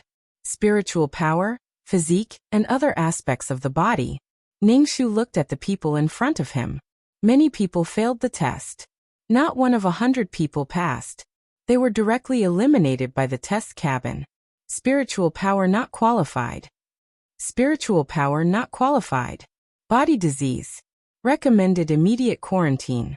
Those who were detected with disease were directly chased away and thrown out of the spaceship. Ning Shu was speechless. How cruel. Basically, the people on planet Selder were sick. Under the pollution of garbage and all kinds of radioactive garbage, it would be strange if their bodies were not sick. The hall was half empty, and there was no one with qualified spiritual power. Ning Shu saw that the people on the spaceship were a little impatient. Their expressions were very bad. They probably couldn't find anyone with qualified spiritual power. That was why their expressions were so ugly. It was Ning Shu's turn to be tested. He took a deep breath and stepped into the test cabin. Ning Shu felt a light scan his body. Her spiritual power should be qualified. After all, the original owner's spiritual power was also qualified. The light scanned Ning Shu's body again. The staff on the spaceship looked expectant. Usually multiple scans meant that the spiritual power was qualified. After such a long time, only a few people had qualified. The higher-ups were already blaming them, saying that they were wasting energy. Spiritual power qualified. A-level spiritual power. To be developed into S-level spiritual power. The female voice in the test cabin said calmly. Finally, one of us qualified. One of the inspectors said to Ning Shu, who was still standing in the test cabin. Come out quickly. You still have tests to do. The other Seldians looked at Ning Shu with envy. She had entered heaven from then on.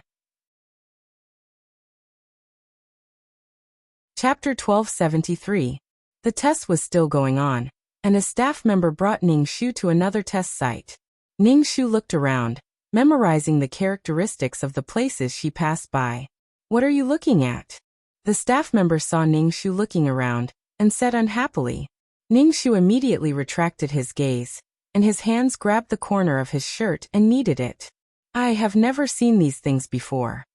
The staff member heard Ning Shu's words, and a proud and disdainful look appeared on his face. Don't look blindly. If you offend the honorable Mecha Master, you will die a horrible death. I know. Ning Shu's voice was trembling, as if he was very afraid. The staff member brought Ning Shu to a test room, where there were all kinds of test tools, big objects, and small objects. Use your mind to lift the whole ball. The staff member placed a round stone the size of a ping-pong ball on the table. Ning Shu picked it up with his hands, and it was very heavy. Ning Shu asked in confusion, "What should I do?" The staff member said, "You have to use your spiritual power to suspend this ball in the air." Ning Shu, suspend? If you can't suspend it, you have to at least use your spiritual power to push this ball, the staff member said. Ning Shu was still dumbfounded. I don't know. This staff member was not someone with strong spiritual power, and did not know how to do it. He said it several times, but Ning Shu was still confused. The staff member's face was very bad. And if this person did not have spiritual power close to S level, he would not talk to such a lowly person. A lowly person who ate garbage. Such a good spiritual talent in the hands of a lowly person. It was a waste. Focus your mind. Focus your mind. Focus your mind. Focus your mind on one thing. You think that the ball can fly. Fly. The inspector felt like he was about to go berserk. Ning Shu had an innocent look on her face. She released her spiritual force and poked the ball a little. Then there was no movement. That's it. The inspector was speechless. It's still an S-level spiritual power. Ning Shu shrugged. I have no idea what you're talking about. Without special training, how could he release his mental power? Seriously. The staff member didn't say anything. Anyway, the detection pod had already detected that the error rate was less than 1 in 100,000. Ning Shu asked curiously. Does it mean that as long as you can move things without using your hands, you have strong spiritual power? Those who don't release their mental strength may not necessarily be people with strong mental strength, but those with strong mental strength must be people with strong mental strength, the staff member said. Ning Shu opened his eyes wide and said immediately, Really? My brother can move things without using his hands. Sometimes he can even move a bed. A look of ecstasy appeared on the staff member's face as he asked anxiously, Where is your brother? My brother's legs can't walk. He didn't come to test his spiritual power, and my brother is regarded as a monster. He never goes out and doesn't see anyone. Ning Shu said. The staff was speechless. It was obvious that he was a person with strong mental strength, but he was regarded as a monster. Quick, take me to your brother. He was really lucky to meet a brother and sister with strong mental strength. Ning Shu shook his head. My brother doesn't see anyone.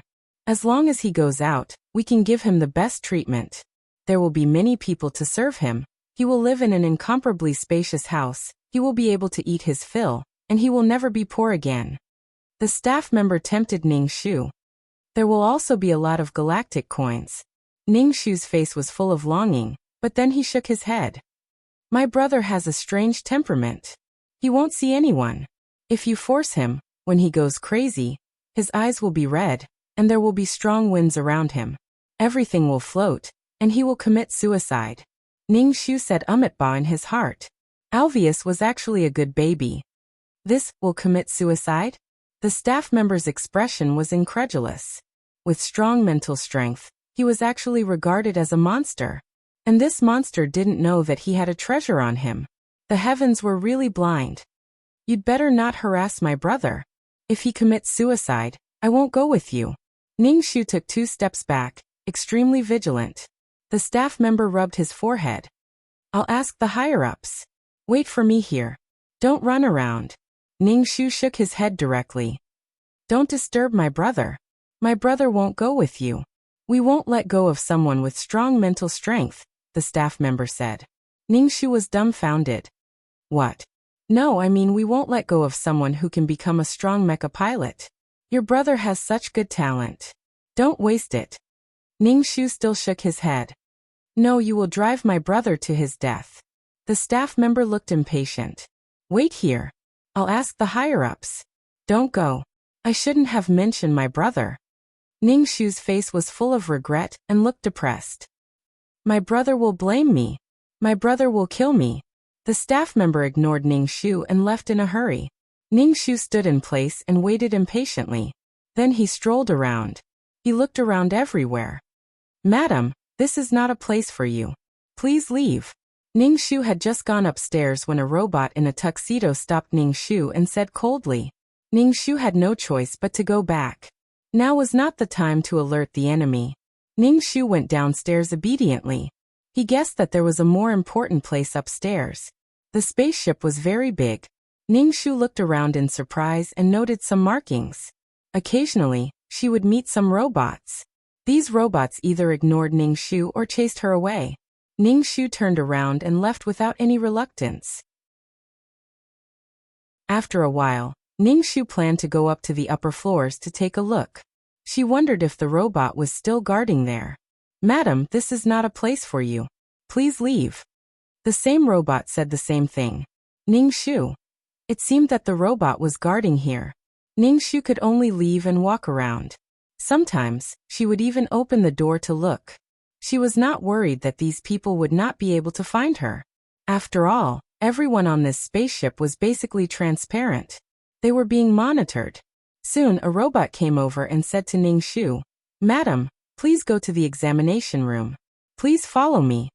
The robot walked in front. Every move of the robot was like a human. When technology was developed to the extreme, could it split mountains and fill the sea and create life?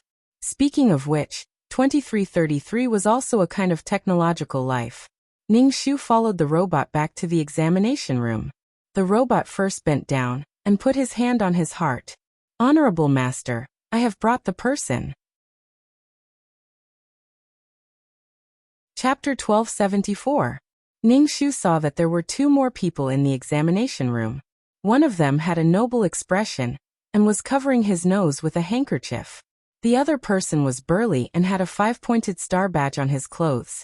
He sized up Ningxu and said directly, So your brother's spiritual power is very strong? Sir Joyce, this girl's spiritual power is not bad. It's A level, close to S level. Joyce, who had explosive muscles all over his body, nodded. Not bad. Take me to your brother, Joyce said to Ningxu. He looked a little fierce. Although he seemed to be speaking to Ningxu gently, he still gave off the impression that he was very fierce. Ningxu quickly shook his head. Not only did he shake his head, but he also waved his hand. No, I really can't. My brother can't be seen by outsiders. Joyce, why are you being so long-winded with lowly people? Just take him to the spaceship. Why are you being so long-winded? If you want to leave the spaceship and pick up that child, I won't go. It's really unbearable here. Manson covered his nose with a handkerchief. Joyce said, Didn't you hear her say that the SSS-level child might commit suicide? If you force someone to catch him, he might kill himself before he even gets to the spaceship. Besides, don't you want to see someone who might have an SSS-level spiritual power? Are you sure you want to give me the credit? If I bring him back, there's no way you can snatch him from me. Who would commit suicide? Manson's expression was a little hesitant. He wanted the credit, but the environment outside made him stop. What the hell was this place? Just looking at it was unbearable, let alone being in such an environment. However, catching an SSS-level spiritual power was a great achievement. If he missed such an opportunity, Manson felt that he would vomit blood. Then let's go, Manson said. Joyce pursed his lips. I don't know why you're so pretentious all day. You want to go, but you're afraid of this and that. Don't you think it's because there's too much trash? I'm not a crude person like you. You don't even know what elegance and nobility are. Ningxu saw that the two of them were quarreling and completely ignored her. Ningxu said in a panic, I can't go, please let my brother go. Joyce smiled at Ningxu and said, we won't hurt your brother. Instead, we'll protect him and not let him get hurt. Ningxu looked doubtful. Really? That's enough, little cutie. You don't have to question us like that. Joyce grabbed Ningxu's collar and lifted Ningxu up. Take us to see your brother. Ningxu tried to move his body, but he was held by the tall and strong Joyce. Ningxu was furious. This body was really too weak. Joyce and Manson came out of the spaceship and were immediately covered in mechas. The metal parts were like their bodies. With Ningxu's worldview, he couldn't adapt so quickly. He was still a human before, but now he was covered in metal and flying in the air. Even his fingers were very nimble. He suddenly became a saint. Where is it? Joyce asked Ningxu. Oh, over there. Ningxu hurriedly pointed in a direction. Then the two of them quickly flew in that direction. The weather was already hot, and with such a fast speed, Ningxu felt like he was going to burn up. He could even smell the burnt smell of his hair. Soon they were outside the tent. Joyce put down Ningxu. What's special about your brother? His legs are paralyzed, Ningxu said. Joyce scanned the tent and said to Manson, there's a child in a wheelchair. Joyce said to Manson, who was floating in the air, do you want to go in first or should I? Ningxu immediately said, can you let me go in first to see my brother? If you barge in like this, my brother won't be able to take it. Then go in, Joyce said. From the beginning to the end, Manson was very cold. He didn't say anything. Ningxu entered the tent first. Seeing Arvez with his back to the light, he said, brother, I brought someone to see you. You have to be good. Arvez didn't say anything. Ningxu had been comforting him the whole time. Joyce listened to the movements in the tent. Finally, Ningxu came out with a sad face. He shook his head at Joyce. You guys should go back. My brother won't go. Your brother didn't even say anything. How do you know he won't go? Joyce pushed Ningxu aside and walked into the tent. He met a pair of blue eyes that were as deep as the sea. These eyes were very beautiful. My name is Joyce, Joyce said directly. I heard that you have strong spiritual power. I want you to try it. The person in front of him didn't look like someone who would go crazy and commit suicide at any time. Arvez didn't say anything. He just stared at Joyce and pushed the wheelchair back. Joyce, are you done? Manson was a little impatient outside. Looking at the garbage, Manson felt like he was going to suffocate. Just looking at it made him feel disgusted. What do you want me to do? Arvez asked. I'll just move a few things. Arvez coughed. Ningxu heard Arvez cough and immediately released his spiritual power. A big bucket flew into the tent and spun twice in the air before finally stopping on the ground. After doing this, Ningxu felt like his head was going to explode. He felt like his spiritual power was overdrawn. His head was splitting. When Manson saw this, he didn't care about the garbage anymore. He descended from the sky and walked into the tent. Joyce, you must take this child away, Manson said. This kind of spiritual power was exactly what they needed now. Arvez shook his head. I won't go with you. Who cares about that? Just take him away. Manson extended his mechanical arm towards Arvez and walked towards him with heavy steps.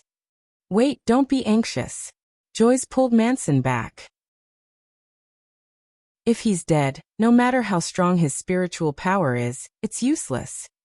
This is so annoying. Such a bitch. Manson and Joyce pulled and pulled. Their feet sank into a depression. There was sticky fuel in the depression. Once it was contaminated, it wouldn't be easy to get rid of it. Arvez coughed violently. Ningxu endured his headache and used his spiritual power to pour a bucket of fuel on the two people who were still in a daze. When it poured down, Joyce and Manson became black things. The more Joyce and Manson struggled, the deeper they sank. In addition, their bodies were covered with sticky fuel. Joyce and Manson's mecha movements were restricted. They were also notified that the mecha didn't have enough power. Chapter 1275. Ning Shu entered the tent and carried Arvez away. Ning Shu threw a fire at the two men who were stuck in the fuel. The flames immediately jumped up. Impudent, foolish people. It's so hot. Manson and Joyce had a bad feeling. If the mecha's temperature was too high, it would lose its function. Without the protection of the mecha, would they be burned to death? Manson and Joyce had never taken Ning Shu seriously, nor did they take Arvez seriously. They had managed to survive in danger, but in the end, they fell into the hands of such a lowly person. Thick smoke billowed out of the tent. Seeing the thick smoke, many people rushed out from all directions. Arvez nodded at Owen. Owen waved his hand and everyone started pouring fuel. Then, everyone silently ran towards the spaceship. Brother, find someone to help Eliza and Arvez. Vivian saw that Ning Shu was having a hard time dragging Arvez, so she quickly went over to help. Owen hurriedly asked someone to carry Arvez. The smoke was getting thicker. They didn't know how the two mecha operators were doing. Hurry, we have to occupy the spaceship. The mecha operators aren't scary. The scary thing is the spaceship's attack and defense, Arvez shouted in a hoarse voice. Many people followed behind Arvez and Owen, running towards the spaceship with difficulty. They climbed up the ladder and boarded the spaceship. There was a robot at the entrance of the spaceship. Arvez held a stick in his hand and hit the robot's face with it. The robot's face was immediately flattened, but it didn't bleed. The skin on its face peeled off, revealing a head full of wires and small wires. Attention, attention, someone is attacking. The robot sounded the alarm. The scene immediately became chaotic. Ning Shu pushed Arvez up. I suspect that the spaceship's AI is upstairs. Ning Shu went upstairs and a robot pulled them back. Arvez said loudly, cut off their power. Arvez held something like a knife in his hand and stabbed the robot's neck, cutting off one of the wires. Then more and more robots rushed over. These robots were also carrying extremely dangerous weapons. When they were hit by the laser, they turned into ashes. Ning Shu carried Arvez on his back and hid here and there. Arvez, what should we do now? Owen's voice was trembling. His opponent's weapon was too powerful. Ning Shu raised his head and looked around. They were all under the surveillance of others. Perhaps the ship's AI was calculating the best way to attack while they were drinking tea. If so many robots are stopping us, it means that this place is very important. Owen, there are many Seldis on the spaceship now. Tell them that we're going to take over the spaceship. The Seldis can leave this place and let them kill those robots. We must create chaos, Arvez said with a sullen face. Owen thought for a moment. Since things had already progressed to this stage, retreating meant death.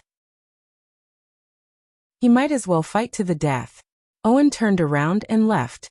Before he left, he said to Arvez, protect my sister well. Ning Shu said, don't worry, I'll definitely protect Arvez. Ning Shu put Arvez down and let Vivian support him. He picked up the gun on the ground. This was probably a laser gun used by robots. Ning Shu did not see the trigger, only the button. When Ning Shu pressed the button, a laser shot out and vaporized a hole in the wall. So powerful. Ning Shu raised the gun, hit his body, and shot at the robot's head. The robot's head was immediately gone. The wires in its neck were sizzling with smoke. Ning Shu killed a robot with one shot. Although Ning Shu had a weapon, the increasing number of robots made his scalp tingle. Sometimes, a robot would appear above his head. Vivian, put away these guns, Arvez said to Vivian. Vivian was originally scared out of her wits. When she heard Arvez's words, she trembled and picked up the guns on the ground.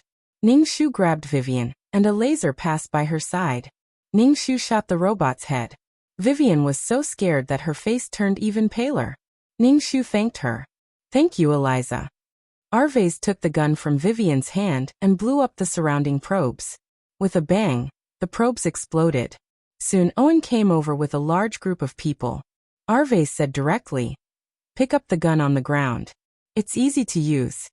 When Owen saw that his sister was fine, he heaved a sigh of relief. He held the gun and imitated Ning Shu. However, as someone who had never used a gun before, his technique was very rusty. Arvez asked Owen, what's the situation down there?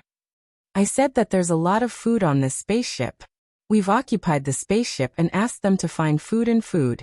For the people of Zelda, food was everything. They would do anything for a mouthful of food. With Owen bringing reinforcements, the pressure on Ningxu and Arves lessened significantly. However, the robots that followed made Ningxu feel numb. Their arms were weapons. There were densely packed muzzles on their arms for them to fire. These robots were weapons themselves. It was simply hair-raising. They were many times more powerful than the previous robots. Moreover, once a person was hit, they would turn into ashes. Ningxu's heart was filled with curses. In the face of technology, a body of flesh and blood was really vulnerable, especially when her body was so weak now. Ningxu felt very tired. Previously, he had used his spiritual power and had not recovered. Then he started fighting directly. He felt that his whole body was not very good. No matter how difficult it was, Ningxu had to grit his teeth and endure. Otherwise, he would not be able to leave Zelda and become a mecha pilot. He might not even be able to survive. Ningxu aimed at the muzzle of the robot's arm and destroyed it. He did not know what material these robots were made of. The laser pistols that could kill robots before were no longer a threat to these robots. Other than leaving a small black spot on the robot's body, there was not much damage to the robots. Ningxu felt very powerless. He felt like a mayfly trying to shake a tree. The power of technology was really unimaginable to him. Sister, destroy his positioning system and aiming system. Arves shouted at Ningxu. Due to the intensity of the battle, Arves was shouting at Ningxu. Positioning system, aiming system? Ningxu aimed at the robot's eyes, which were like ripples of symbols jumping around. With a bang, the robot's head was smashed open. As expected, the eyes were its weakness. The team moved forward with difficulty. The entire spaceship was in chaos. There were dirty, crazy-looking people from Zelda running around everywhere. Chapter 1276. The people of Zelda hoped to find food and have a full meal. Some of the crew members on the spaceship were killed by these people. Some of the crew members held weapons and killed these filthy lowlifes in a frenzy. However, a large number of ants could kill an elephant. These people only had one thought in their minds. As long as they occupied this spaceship, they could leave Zelda and have food to eat. They destroyed things like crazy and looked for food everywhere. Ningxu and the team pushed forward with difficulty. Ningxu dealt with the robots, and Alveus dealt with the surrounding probes. Although these robots might transmit the information they received to the artificial intelligence, it was better to destroy as much as possible. Many people from planet Zelda fell. Not even their bodies were left behind. They were turned into ashes. Ningxu gritted his teeth.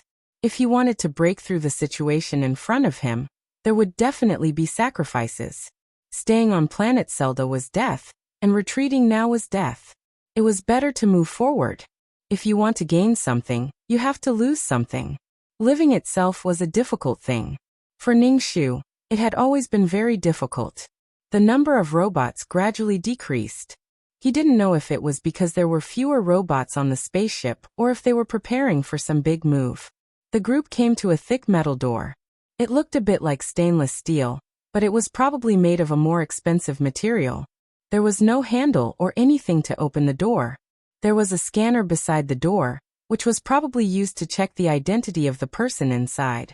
Ningxu felt a toothache. How was he going to get in? He felt that the cockpit should be inside.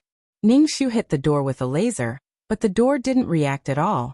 It was as clean as new, and there weren't any black spots or spots left on it. What should he do now? Knock on the door or wait for the person inside to come out? Ningxu thought for a moment, and took out a 5-pointed star military badge from his pocket. Ningxu had taken this badge off Joyce when he was grabbing him. He didn't know if this thing would work. Ningxu held the badge and carefully reached out to the detection range. "Honorable Joyce, please come in." A female voice sounded. However, this voice was synthetic and sounded very mechanical. The door slowly opened, and Ningxu took the lead and went in. The people in the cockpit were already in a mess. Someone scolded. "This AI is retarded. Can it even work? Raise your hands." Ningxu raised his gun at these people. A group of people behind him rushed in and followed Ningxu. Raise your hands. Being stared at by the laser gun, these people were a little afraid. They knew too well how powerful this gun was. Capture them, Arve said to Owen. Owen immediately stepped forward and tore off the rags on his body. He tied up the hands and feet of these people. There weren't many people in the driver's seat, so they were quickly tied up. Ningshu hugged the gun and looked at the huge cockpit. It was complicated with all kinds of buttons and screens. Oh my god, it's too complicated. It's like watching a sci-fi movie. Ningshu moved its claws, indicating that it was rather difficult. She had to get used to it first, or else she wouldn't be able to use it. It seemed that she had to learn how to use the spaceship. Vivian helped Arvase to Ningshu's side. Arvase clicked on the picture and pressed a red button. Beep beep beep. A hurried sound came from the cockpit. Are you sure you want to destroy the AI? If you destroy it, the safety of the spaceship won't be guaranteed. A synthetic female voice sounded.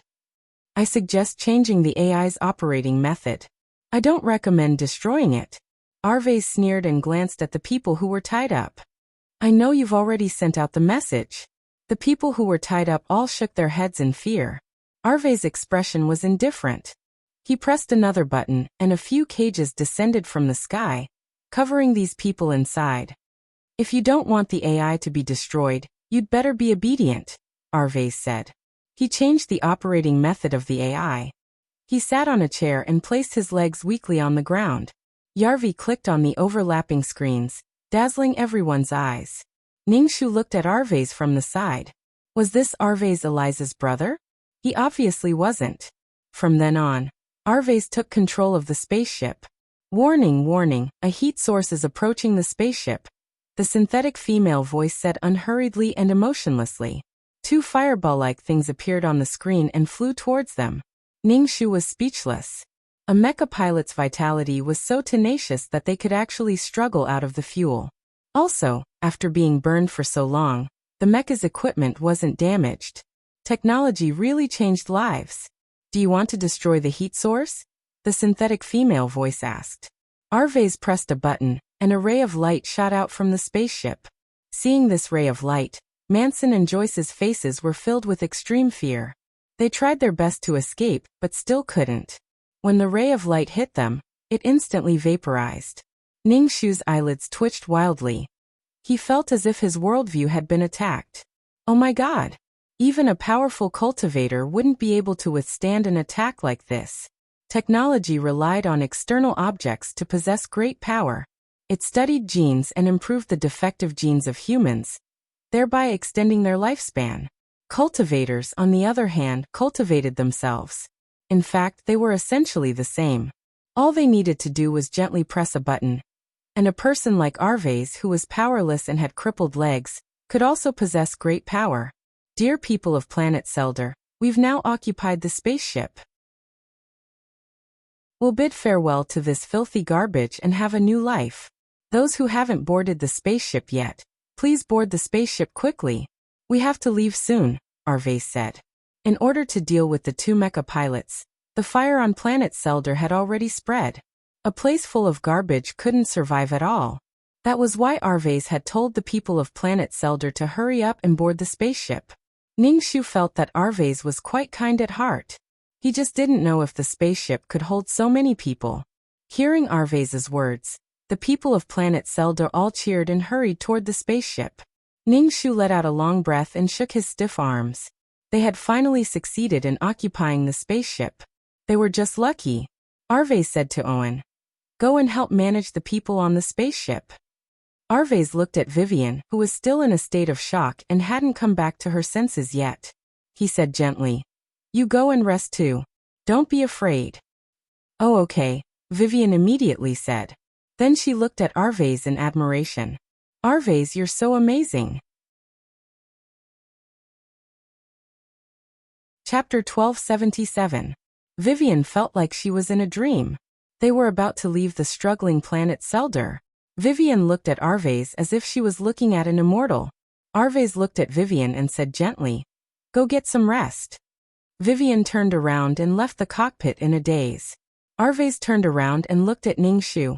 Facing Arvase's gaze, Ningxu felt a sense of trepidation. The atmosphere froze, but only she and Arvez were left in the cockpit. Ningxu smiled. I want to rest too. Sister, I want to talk to you. Arvez said as he pressed a button. Ningxu looked up and saw a cage coming down on her head. Ningxu grabbed the cage, but a powerful electric current flowed into Ningxu's body, paralyzing half of Ningxu's body. Arvez looked at Ningxu, who kept shaking her hands. You're not quite the same as the sister I remember. Ningxu grimaced and said, You're not quite the same as the brother I remember either. Are you sad, in pain, and resentful? Arvez asked. Ningxu sat cross-legged on the ground. Her body was in pain from the electric current. Sister, are you in pain? Arvez asked. Ningxu nodded. Blue, thin, and mushroom. But you don't look so pained and desperate, Arvez said. Of course I'm in pain and despair from being treated like this by my brother, but as long as I think about how you'll lose someone like me, who treats you well and thinks about you in every way, I don't feel so bad. Her sincerity had been fed to a dog. Don't think about what you've lost. If you think about what the other party has lost, you won't feel so much pain. You treat me well? Arvez said indifferently. You abandoned me for your own future. This is how you treat me well. Ningxu narrowed her eyes. Arvez, you. Are you surprised? Ningxu shook her head. I'm not surprised. I noticed the problem a long time ago. The Seldians will do anything for a mouthful of food. Raiding houses and robbing houses is a common occurrence. I usually go out, but you have trouble with your legs. You stay at home alone, but nothing has ever happened. No one has ever robbed our house. I'm afraid Owen is also one of your people, Ningxu said calmly. Arvez's blue eyes looked at Ningxu. Since you know, why don't you say it? You have the strength to protect yourself. Why should I say that? It doesn't prevent me from taking care of you and thinking of you. But I won't treat you well in the future. There will be one less person in your life who will treat you well. Ningxu massaged her numb hand. Moreover, Ningxu suspected that March, who robbed her every time, was under Arvez's orders. Ningxu would not say it, and she would not treat Arvez well in the future. If they could leave this place successfully, they would go their separate ways. Don't you feel guilty at all? Arvez's blue eyes surged with undercurrents. You're different, and so am I. To be honest, we're different individuals.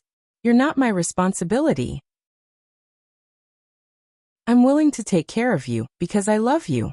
Even if I don't take care of you, you can't do anything to me, Ningxu said bluntly.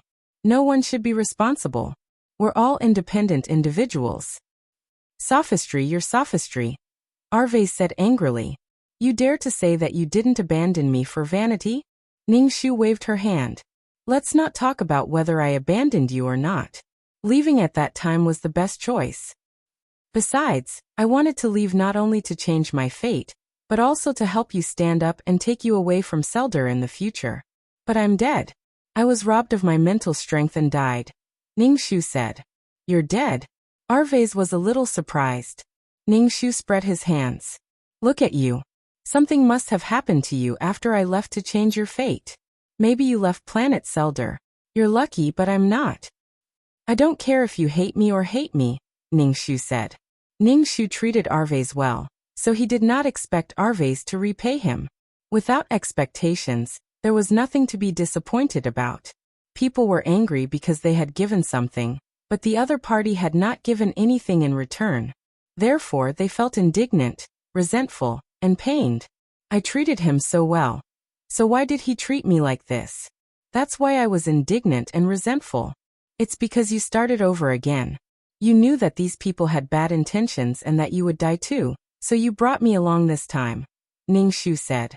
That's why you went through so much trouble to bring me along? If you can start over again, why can't I? It must be to change my past mistakes. You mean if I start over again, I should still abandon you? Ningxu looked at Arvez. Arvez was speechless. He suddenly felt that it was boring to be entangled with this question. Ningxu looked at Arvez and asked, So why did you lock me up? You want to take revenge on me? You want to see me in pain and despair? You want to see me die?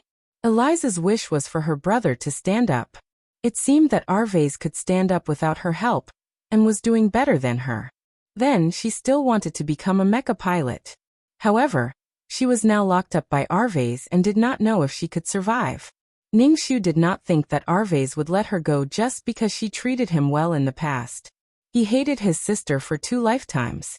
His sister had died a long time ago, and he still had a chance to start over again. Since he had been reborn, he should live a good life. Arvase felt wronged. Ningxu also felt wronged. He had met his reborn brother. Arvase was asked by Ningxu. He hated his sister for abandoning him, but after knowing that his sister had died after leaving Sfelder, Arvase felt a little lost. The memories of 2 lifetimes made Arvase's memory of his sister very blurry. He was only holding on with his resentment. Ningxu felt very tired. He had used his spiritual power and fought the robots. His body could not take it anymore. He decided to just lie on the ground and rest. Having such a cruel brother was really an unbearable pain in his life. Ningxu really wanted to grab Arvase's hair and press him against the cage to electrocute him. Ningxu felt that his body was still numb. Ningxu forced his eyelids open to prevent Arvase from electrocuting him again if he fell asleep. Ningxu swore that if Arvase dared to electrocute him, he would definitely play with him. He only said to leave planet Sfelder and let Arvase stand up. He did not say that he had to treat Arvase well. At most, his points would be lower. If he was disobedient, he should be beaten.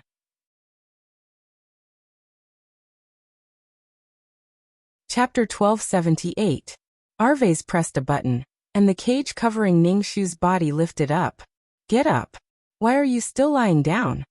Arvase said. Give me a hand, my legs are numb. Ningxu extended her hand towards Arvase. Arvase put his hands on his legs. I'm lame. Ningxu was speechless. Ningxu got up from the ground and sat on the chair. He asked Arvase, how did you leave Arvase last time? Arvase narrowed his eyes and said, my master took me away from Zelda. My master was sent to Zelda. Or rather, he was beaten half to death and thrown into the garbage dump. Then he was sent to Zelda by the spaceship along with the garbage. Ningxu was speechless. That was fucking possible. This person should be the benefactor of Arvase's life. Ningxu slapped his thigh. His leg was numb and painful. If I had known this would happen, I would have waited for your master to come. Why didn't you say so? This way, they would have paid less for leaving. Ningxu did not know this before. If he had known, he would not have gone for the spiritual power test this time. He would have waited for Arvase's master to come with peace of mind. Master is fine now. You were gone for a long time. I don't know how long before Master came to Zelda. Master is a mecha maker and also builds spaceships. Arvase's face was full of gratitude and respect when he talked about his master. Ningxu was quite surprised. A technological talent like this was a national treasure. To be sent to Zelda was simply a waste of God's gift. Master used the garbage of planet Zelda to make a signal transmitter. After a long time, someone came to pick him up. I followed him and left Zelda to learn how to make mechas and spaceships, Arvase said. Ningxu nodded. Pretty good. What about you? Arvase looked at Ningxu. Me? Ningxu sighed. I don't know where I was taken to. Someone used a secret technique to take away my spiritual power. I accidentally died. Even if I didn't die, I would have become a madman. Ningxu talked about Eliza's encounter. You shouldn't have left in the first place, Alves said after a long while. At that time, it might have been the only chance in our lives for the people from planet Sfelder to write us a letter. Not everyone has a chance like you, Ningxu said. I'm relieved to know that you're doing well. Eliza was probably relieved too. From now on, he would live for himself and become a powerful mecha operator. Actually, Alves, who had left Eliza, would have a better development. Arvase, eat something.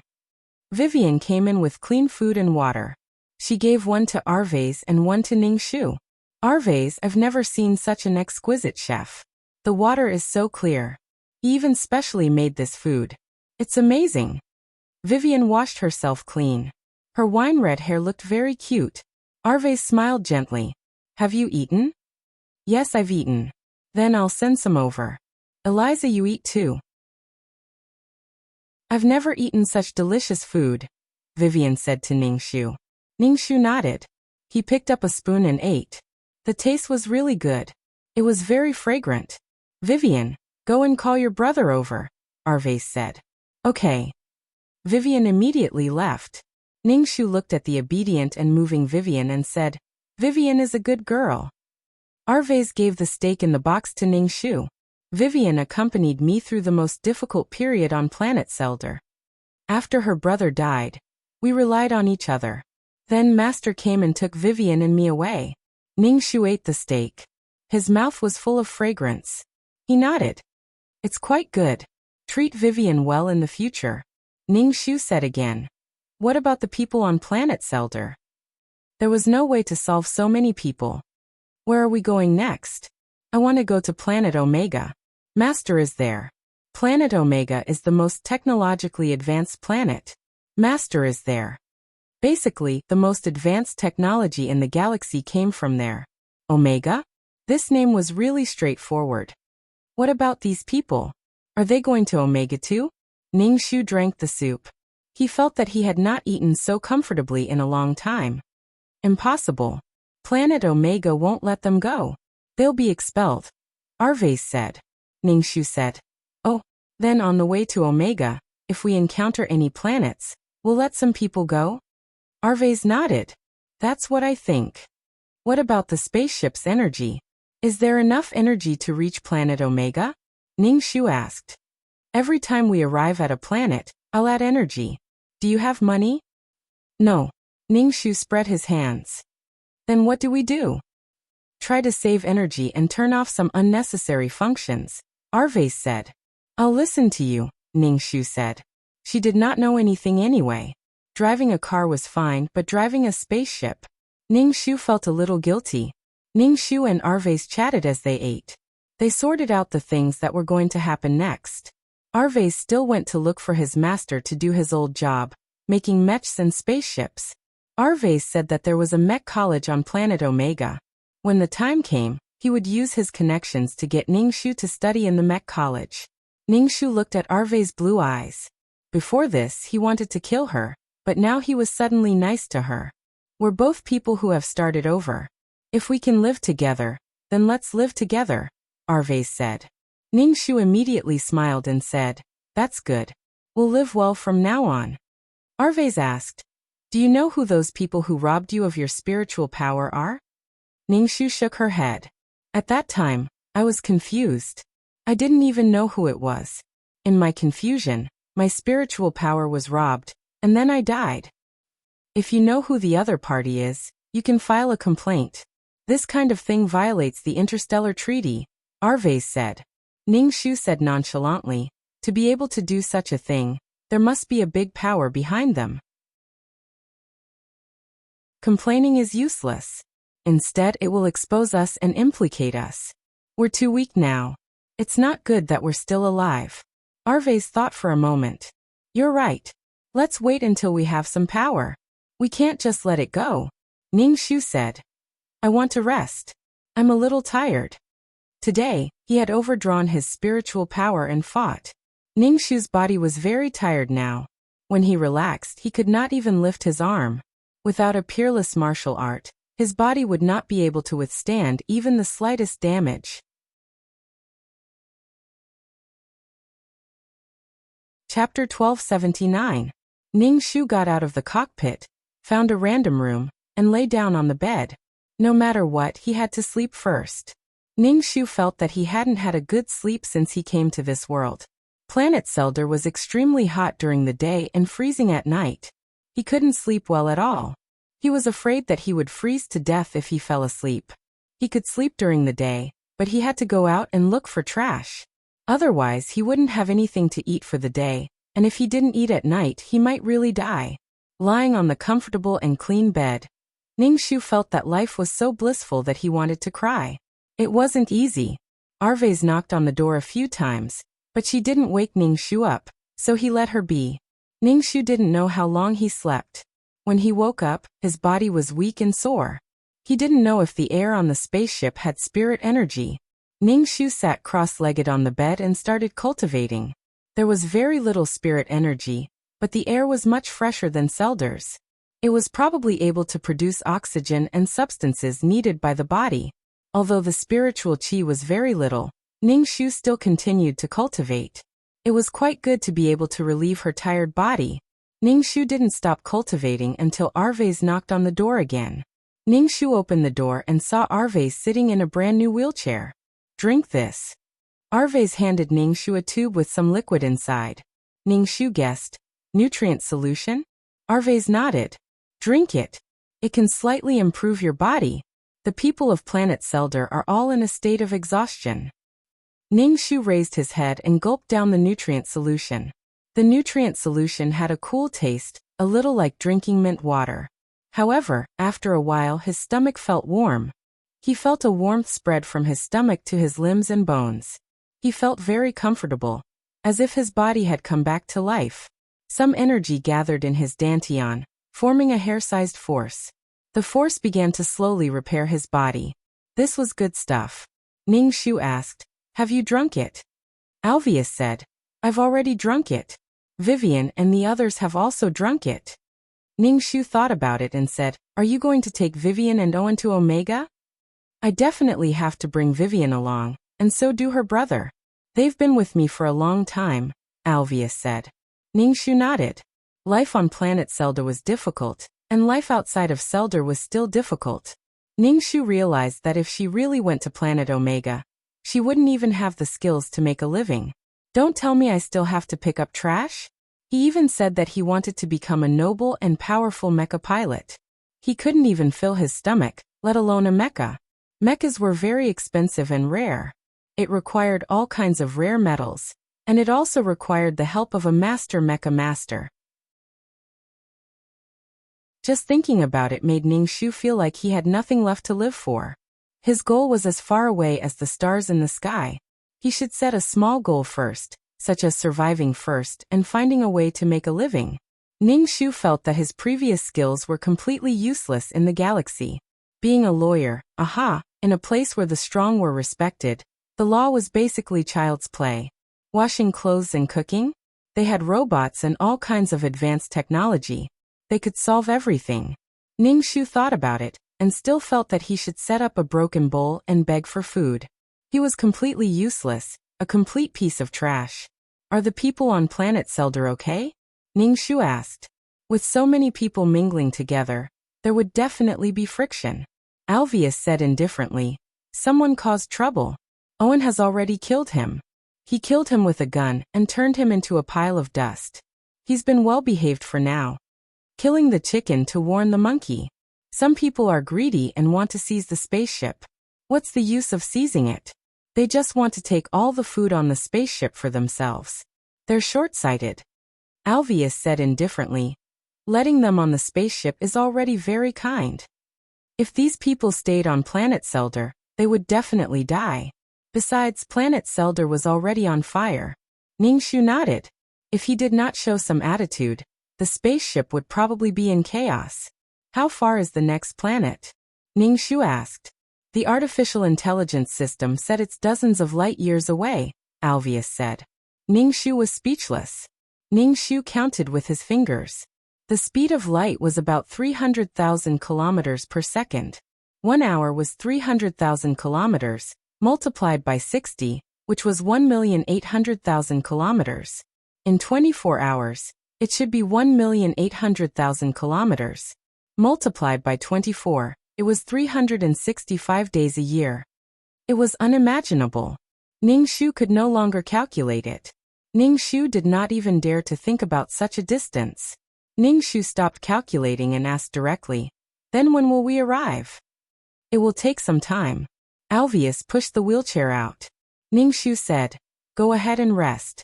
It's still early before the next planet." Ningxu closed the door and began to cultivate the peerless martial arts.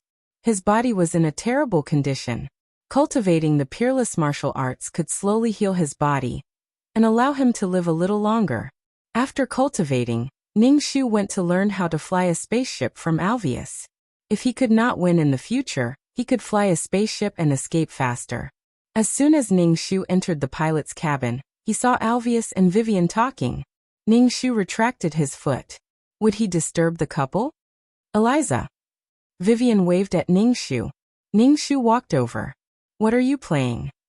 Alvius is telling me a story, Vivian said. Vivian liked to listen to stories.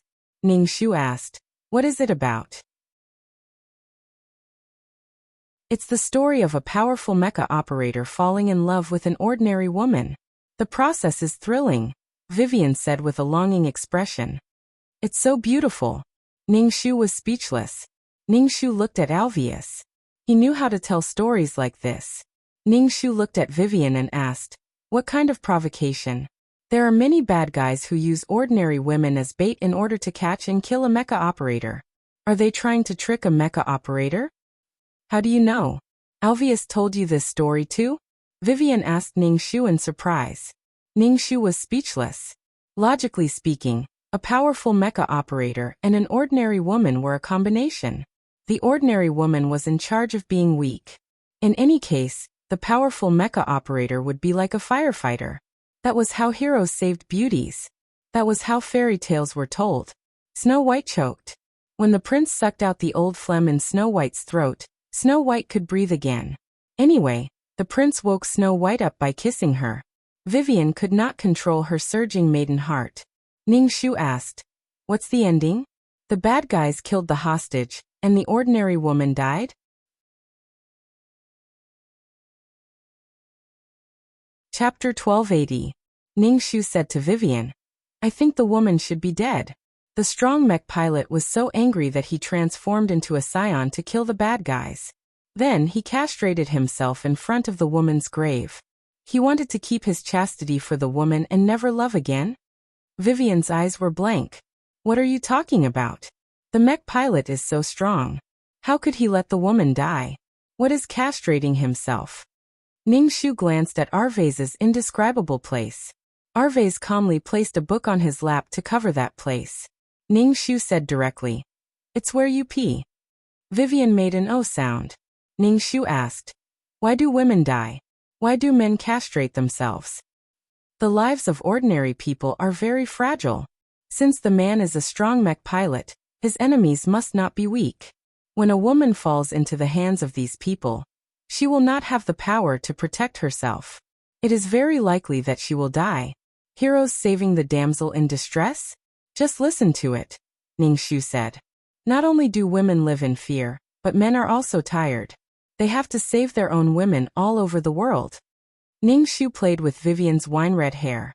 People must have the power to protect themselves. They must place their hopes of survival in the hands of the people who caught them, and in the hands of the people who saved them. Vivian nodded as if she understood. Arvase said to Vivian, you can leave first. Oh, okay. Vivian immediately stood up and left. Arvase looked at Ningxu and said, it's just a story. It was originally meant to make Vivian happy. Now that you said it, the story is completely dark. Ningxu shrugged and said apologetically, I will definitely not interrupt next time. Besides, regret is more beautiful. Tragedy is more memorable. Next time, don't tell Vivian stories about princes and princesses. If you want to tell her about Liang Shambua and Zhu Tai, Romeo and Juliet. They all died horrible deaths.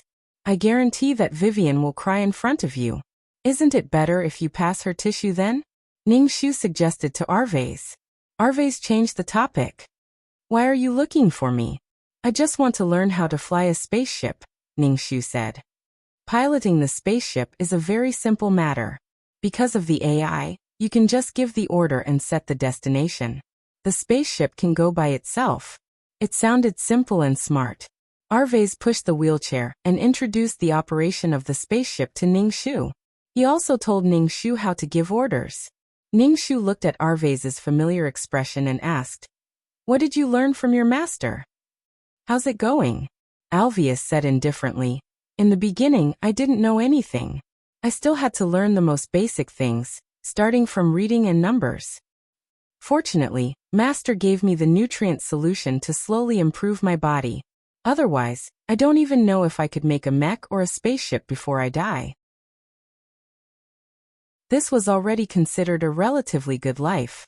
Elsa's life had ended before it even started. Previously, he had struggled bitterly on planet Zelda, and had died after leaving Zelda. Ningxu listened as Arvez told him how to use the spaceship. In general, he did not need to do anything himself. The spaceship's AI could basically solve many problems. Ningxu asked, "This spaceship should be very expensive, right?" Arvez said, "It's very expensive.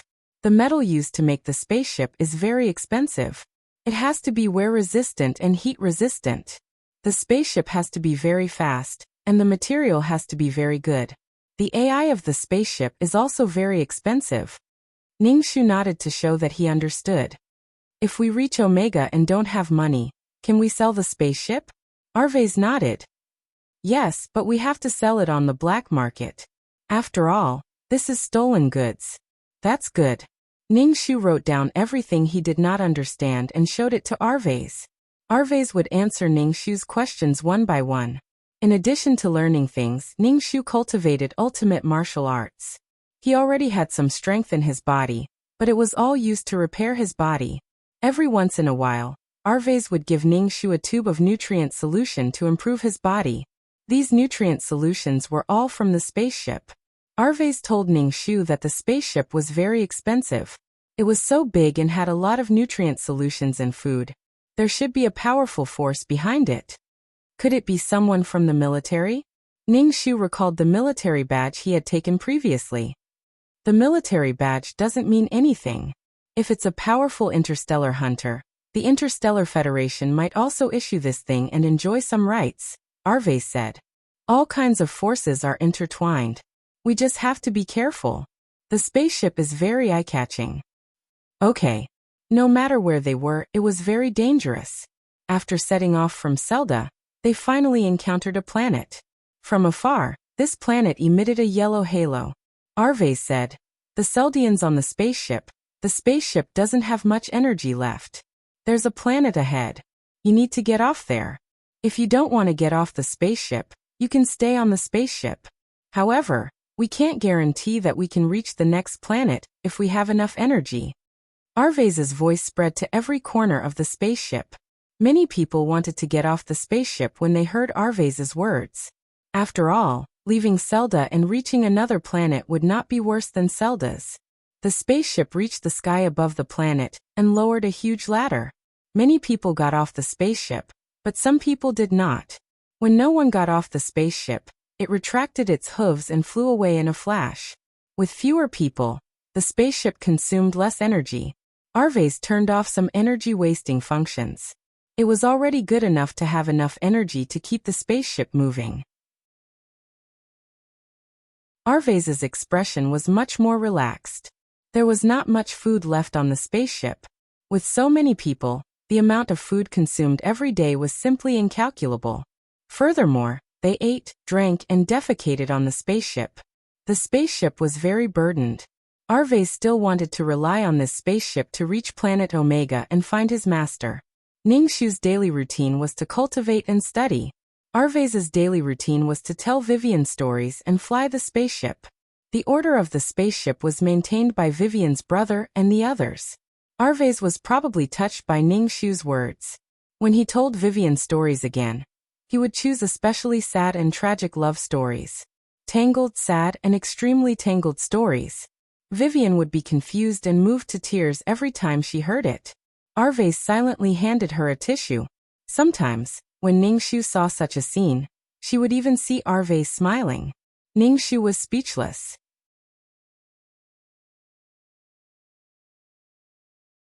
Chapter 1281. You're laughing like a dog in your heart when you see her crying like a dog. What kind of bad taste is this? Ningxu expressed his disdain. Ningxu felt that Arvez doted on Vivian. Arvez was a cold person to begin with, but he still told Vivian stories. There must be something going on between the two of them. Otherwise, why didn't Arvez tell her stories? One who is unaccountably solicitous is hiding evil intentions. He wondered if the two of them had a good relationship in his previous life. Ningxu could not hold back his anger and gossiped to Arvez. Were you with Vivian in your previous life? After leaving Zelda, I learned from my master. Vivian's health was not good and she passed away very early, Arvez said. People on planet Zelda generally did not live long, So Arvez was especially tolerant of Vivian in this life. So what was going on? The spaceship passed by some planets one after another, and people would disembark from the spaceship. He did not know how these people from planet Zelda were going to live on these planets. However, this was not something Ningxu was worried about. At least the trash on these planets would be fresher. The people of planet Zelda did not have the skills to make a living. They hoped to leave Arvez, but if they really left planet Zelda, they would be very hesitant. Ningxu felt very hesitant because he did not know what to do next to keep himself alive. In a place where technology was developed to the extreme, there was no need for manual labor. There were robots and all kinds of tools. There was no need to worry about them at all. Sigh, this was truly a hero with no place to display his skills. Arvez was much calmer because he had a plan in mind. However, Ningxu did not know how to support himself. He even said that he wanted to go to the Mecha Academy to study. The tuition fees would probably make Ningxu kneel at the entrance of the academy. Arvez saw that Ningxu was very anxious, and said that he would think of a way. Ningxu could only sigh. Attention, attention, there is a large number of spaceships ahead. They are surrounding us. The electronically synthesized female voice said emotionlessly. Arvez frowned. We might have encountered interstellar pirates. Ningxu thought, what? They were interstellar pirates, and they were about to surround them. Alveus sat in his wheelchair and rubbed his eyebrows. This spaceship is huge. I thought it was a fat sheep. Use the spaceship to attack these people, Ningxu said. Attacking is something that consumes a lot of energy. Although the attack is powerful, the energy consumed cannot be underestimated. In this case, we may not have enough energy to reach planet Mega. This was really. But how are we going to get through this? Forget about going to Omega, we might even lose our lives, Ningxu said. How much energy does the spaceship have left? Ningxu asked Alves. 80%, Alves said. It feels like quite a lot, Ningxu said. One attack may consume 5% of the energy, and the distance from here to Omega is very, very far. Arvez sighed. I think this spaceship should still have energy reserves. Let's ask the original people on the spaceship, those who were locked up? Ningxu asked Alves. Warning, warning, the spaceship is about to be surrounded, the synthetic female voice said. The other party has sent a message. Do you want to read it? Read it. A screen popped up. A tall man with a full beard appeared on the screen. His face was almost completely covered by his thick beard. A fierce aura came from the screen. Listen up, people on the other side. If you have anything valuable, hand it over. I'm the one who developed this interstellar line. I'm here to collect the toll. Otherwise. The burly man's face became extremely ferocious. Just wait for your death. Ningxu let out a long sigh. There were robberies everywhere. The spaceship is about to be surrounded.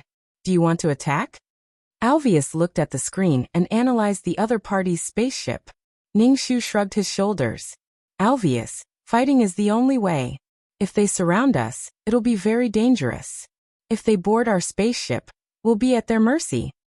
We can only wait for death. We can only gamble now.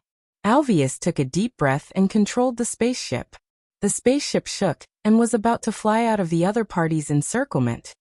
Attack. Alveus's face was pale. Attack the bottom of the spaceship. Alveus was the person who built the spaceship. He knew where the spaceship's weakness was.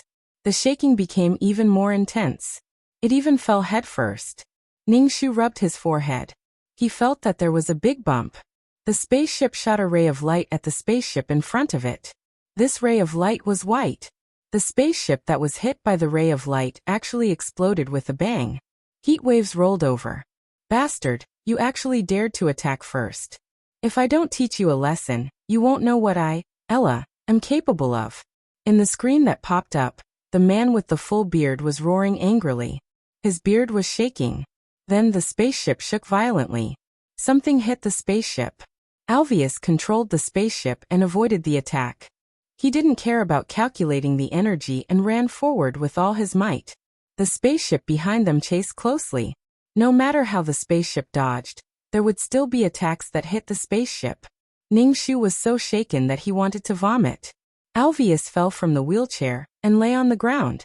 Ningshu gritted his teeth and took over the control of the spaceship. Ningshu released all his spiritual power and wrapped it around the spaceship. Once another attack came close, Ningshu would be the first to know. A transparent spiritual power wrapped around the spaceship and spread in all directions. Ningshu let the AI connect to his brain. The AI's scan, coupled with his spiritual power, allowed the AI to calculate more carefully and find the best way to avoid the attack. However, Ningshu felt that his head was about to explode. It seemed that his head couldn't withstand the pressure. It was about to explode like a watermelon. Boss, the other party has a mecha operator. A person came to the side of the bearded boss. The bearded old man frowned. Fuck, looks like his spiritual power isn't weak. Boss, should we chase or not? The others asked the bearded man. Chase. Since they're afraid when they see us, it means that they're not that strong, the bearded man said. The spaceship behind them was still chasing closely. Ningshu hugged his head. The veins on his forehead were popping out. He was in extreme pain. Ningshu made up his mind. Under Alvius's pain gaze, he fired 5 attacks and accurately hit the spaceship behind them. The spaceships behind them exploded like bright flowers, and debris flew everywhere. Ningshu couldn't take it anymore and retracted his spiritual power. Her nose was bleeding and she was dizzy. She fell to the ground with a thud and lost consciousness.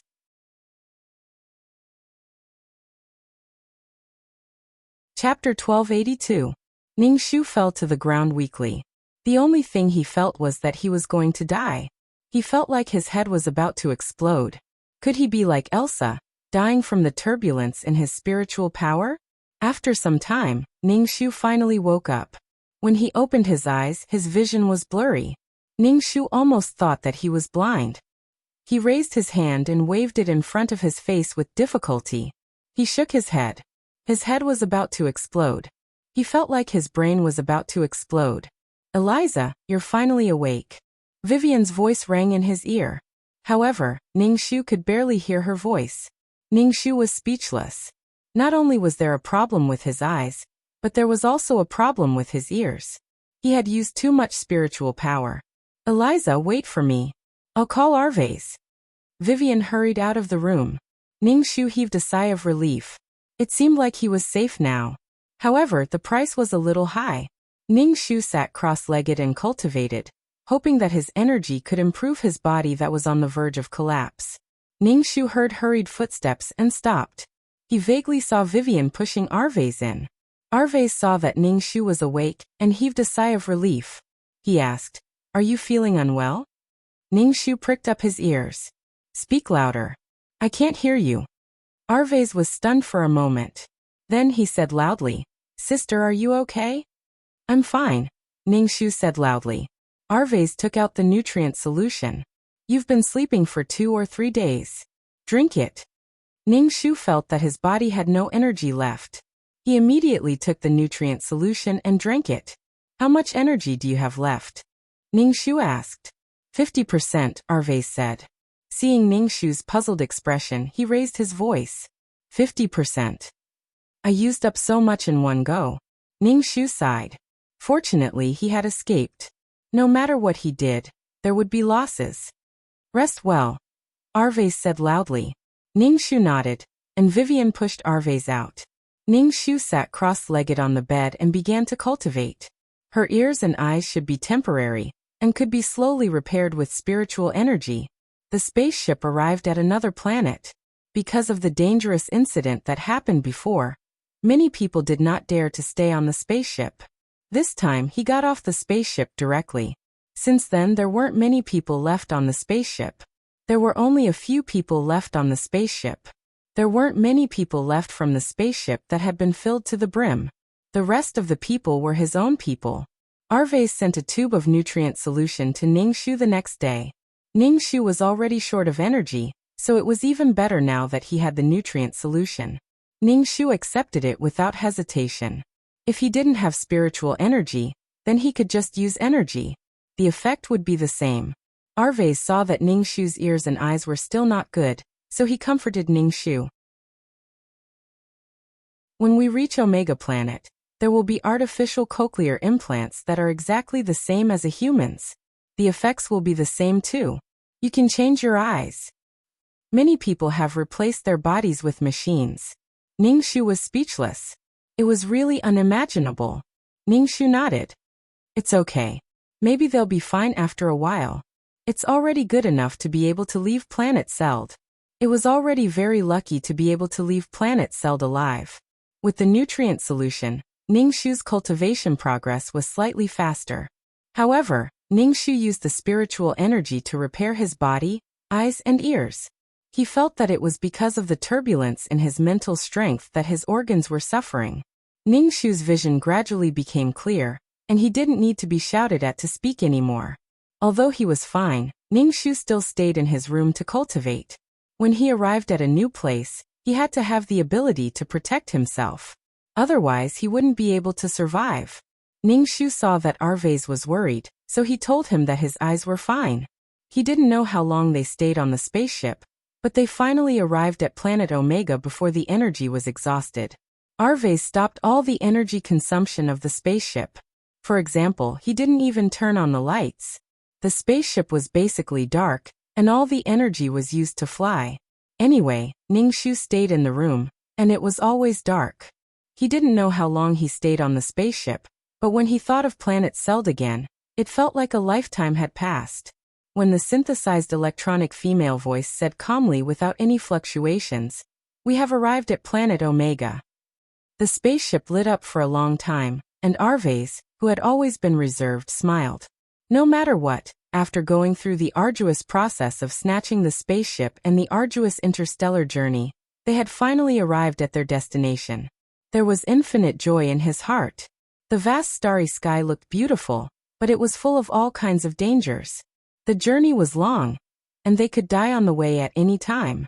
Oh, planet Omega was a very prosperous planet. The technology here had been developed to the extreme, and it was still increasing. The powerful technology could destroy a planet. Cars were suspended in the air. There were all kinds of spaceships and cars and clean and tidy streets. The people who came and went were all beautiful and confident. This planet was very big. Who knew how many times bigger than planet Celled? The spaceship floated in the sky above planet Omega, and a message came immediately. Sir or madam, your spaceship is too big, and it is affecting the traffic order. Please don't enter the territory of planet Omega. Ningxu shrugged and looked at Arvez. What do we do now? Anyway, she didn't understand Omega's situation. Everyone stared at Arvez. Arvez pressed a button, and a small spaceship was revealed from the bottom of the spaceship. Let's take this. Alveus brought Ningxu and a group of people. There was Vivian's brother, and Machi, his lackey. The spaceship was full. Ningxu asked again, driving without a license, will we be expelled? Oh, Omega has a powerful brain system that covers the entire planet Omega. We are going to the black market and sell the spaceship. With the galactic coins, we can settle down on planet Omega.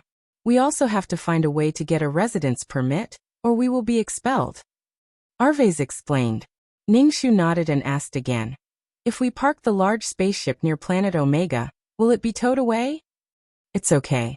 Ningxu breathed a sigh of relief. He really didn't understand the rules of this planet. The others listened to Ningxu and Arvez talk, and they were all confused. Anyway, they didn't know anything, so they did whatever they were told to do. Arvez piloted the spaceship to the black market of planet Omega. Ningxu realized another problem. What if it's a backstabbing? We can't beat them. Ningxu asked a lot of questions, and he had to consider all aspects thoroughly. So at this time, I need your help, Arvez said. Me.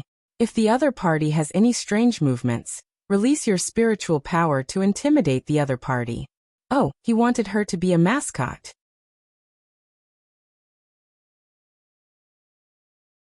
Chapter 1283.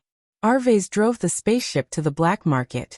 His face was calm as he negotiated prices with people like an old fox. Ningxu sat next to Arvez and released his spiritual power. His spiritual power bent and formed various shapes. Previously, Ningxu asked the silver-haired man for advice on how to use spiritual power and spiritual power to attack.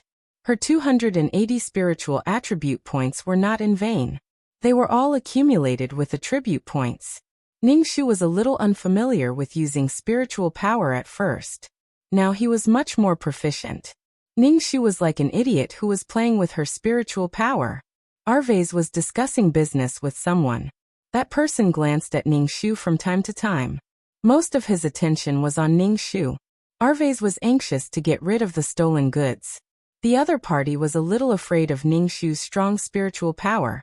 Generally speaking, people with strong spiritual power could be mecha pilots. Even if these people were dressed so shabbily, they might just like this style. After bargaining, the price was set at a price that both parties were satisfied with. It was a deal. Arvez received a card and left with Ningxu and the others. Then, Arvez went to the black market to find someone to apply for a residence permit for Planet Omega. Anyway, as long as there was money, everything could be solved. Ningxu realized that she could not solve any of the problems that could be solved with money. Arvez handled all kinds of documents skillfully and took his time.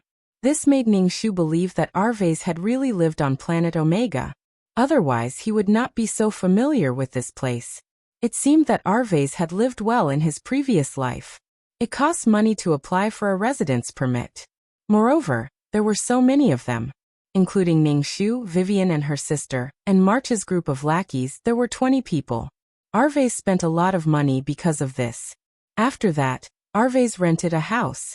The house was very big and basically had high-tech things. There were robots in the house and a network AI connected to the entire planet Omega. Oh my, how much money did this cost? This is the cheapest house. The facilities are not good, Arvez said. Ningxu was speechless. When the others heard what Arvez said, they were all stunned. How could this be called bad facilities? From Planet Omega, everything was handled by Arvez. As expected, one had to be experienced and knowledgeable. Everyone else was dumbfounded. Arvez calmly took care of everything. This is the lowest standard house on Planet Omega, Arvez said. Next, let's plan. The price of the spaceship is not high, so we have to find a way to survive, Alvius said. Ningxu shrugged. What do you think we can do? We can pick up trash, March said, raising his hand. Ningxu rolled his eyes at him. Those who sweep and pick up trash on the streets are all robots. Machi put down his hand, speechless for a long time. Vivian asked Arvez, "What do you think we can do?" Arvez thought for a while, but he couldn't think of what these people could do. The living room was silent. Arvez thought for a moment and said, "Why don't we play a game?" Ningxu's suspicious face. JPG, the others had no idea what the hell was going on. Let's play a holographic online game. The gold coins in the game can be exchanged for galactic coins according to a certain ratio. It's also a way to earn money, Arvez explained. Wow, that sounds cool, March immediately exclaimed. But this game is extremely realistic. The pain is real. If you face death in the game, the feeling of death is also realistic, Arvez said. Ningxu exclaimed in his heart. In the world he experienced in the past, games were played on the keyboard. In the galactic era, games were holographic online games. Players could experience all kinds of game scenes. Vivian immediately said, "Then let's play a holographic online game. We feel bad that you're always the only one who's burdened us." Arvez looked at Vivian with a complicated expression. "Alright, I'll order 5 game cabins for you first. You can take turns working." Arvez ordered 5 game cabins through the internet AI in the room. Soon, almost an hour later, the game cabins arrived.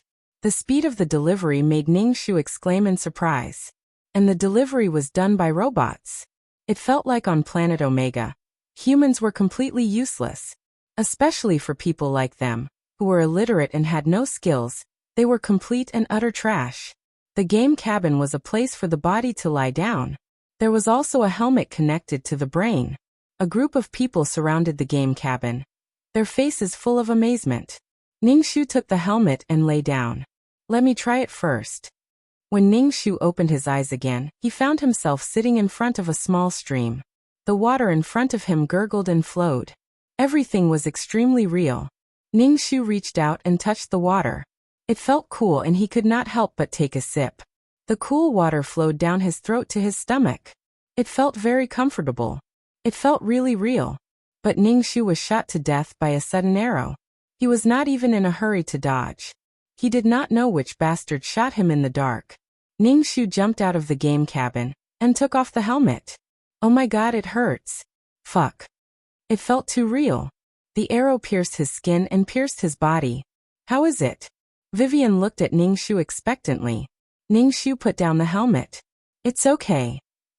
A group of people rushed to try the game. Ningxu walked to Arvez and asked, "Why did you think of letting them play this to earn money?" "Actually, this is not what I thought. It's Vivian," Arvez said. "In my previous life, Vivian, who came to planet Omega, was at a loss. At that time, she did not meet so many people." Later, Vivian found games on the internet and started playing holographic online games. Arvez said calmly, "In the game, Vivian met a man." When Ningxu heard about a man, he immediately said, "Doesn't Vivian like you?" Based on Vivian's performance on Planet Selder, Ningxu felt that Vivian should like Arvez. In the game, the two of them had a good impression of each other. Later, Vivian died. I used Vivian's game account to tell the other party that Vivian died. He even came over, Arvez said. Ningxu was speechless. Ningxu could not help but pat Arvez on the shoulder. "I'm here to comfort you." Arvez glanced at Ningxu. "Who told you that I like Vivian? If you don't like her, why are you trying to please her every day?" Ningxu could not help but ask. "I just feel sorry for her," Arvez said. Ningxu shrugged her shoulders. "Then you should feel sorry for me and your sister. Tell your sister a story too." Arvez pushed the wheelchair away and chose his room to sleep in. You're tuning in to the Li Mei's Wuxia Whispers YouTube channel. We're so grateful for your support, and don't forget to subscribe to join us on this incredible journey through captivating stories. Your generosity through donations truly makes a world of difference, as it's the primary source of revenue that allows me to expand and enhance this channel for you. Thank you from the bottom of my heart for being a part of this adventure.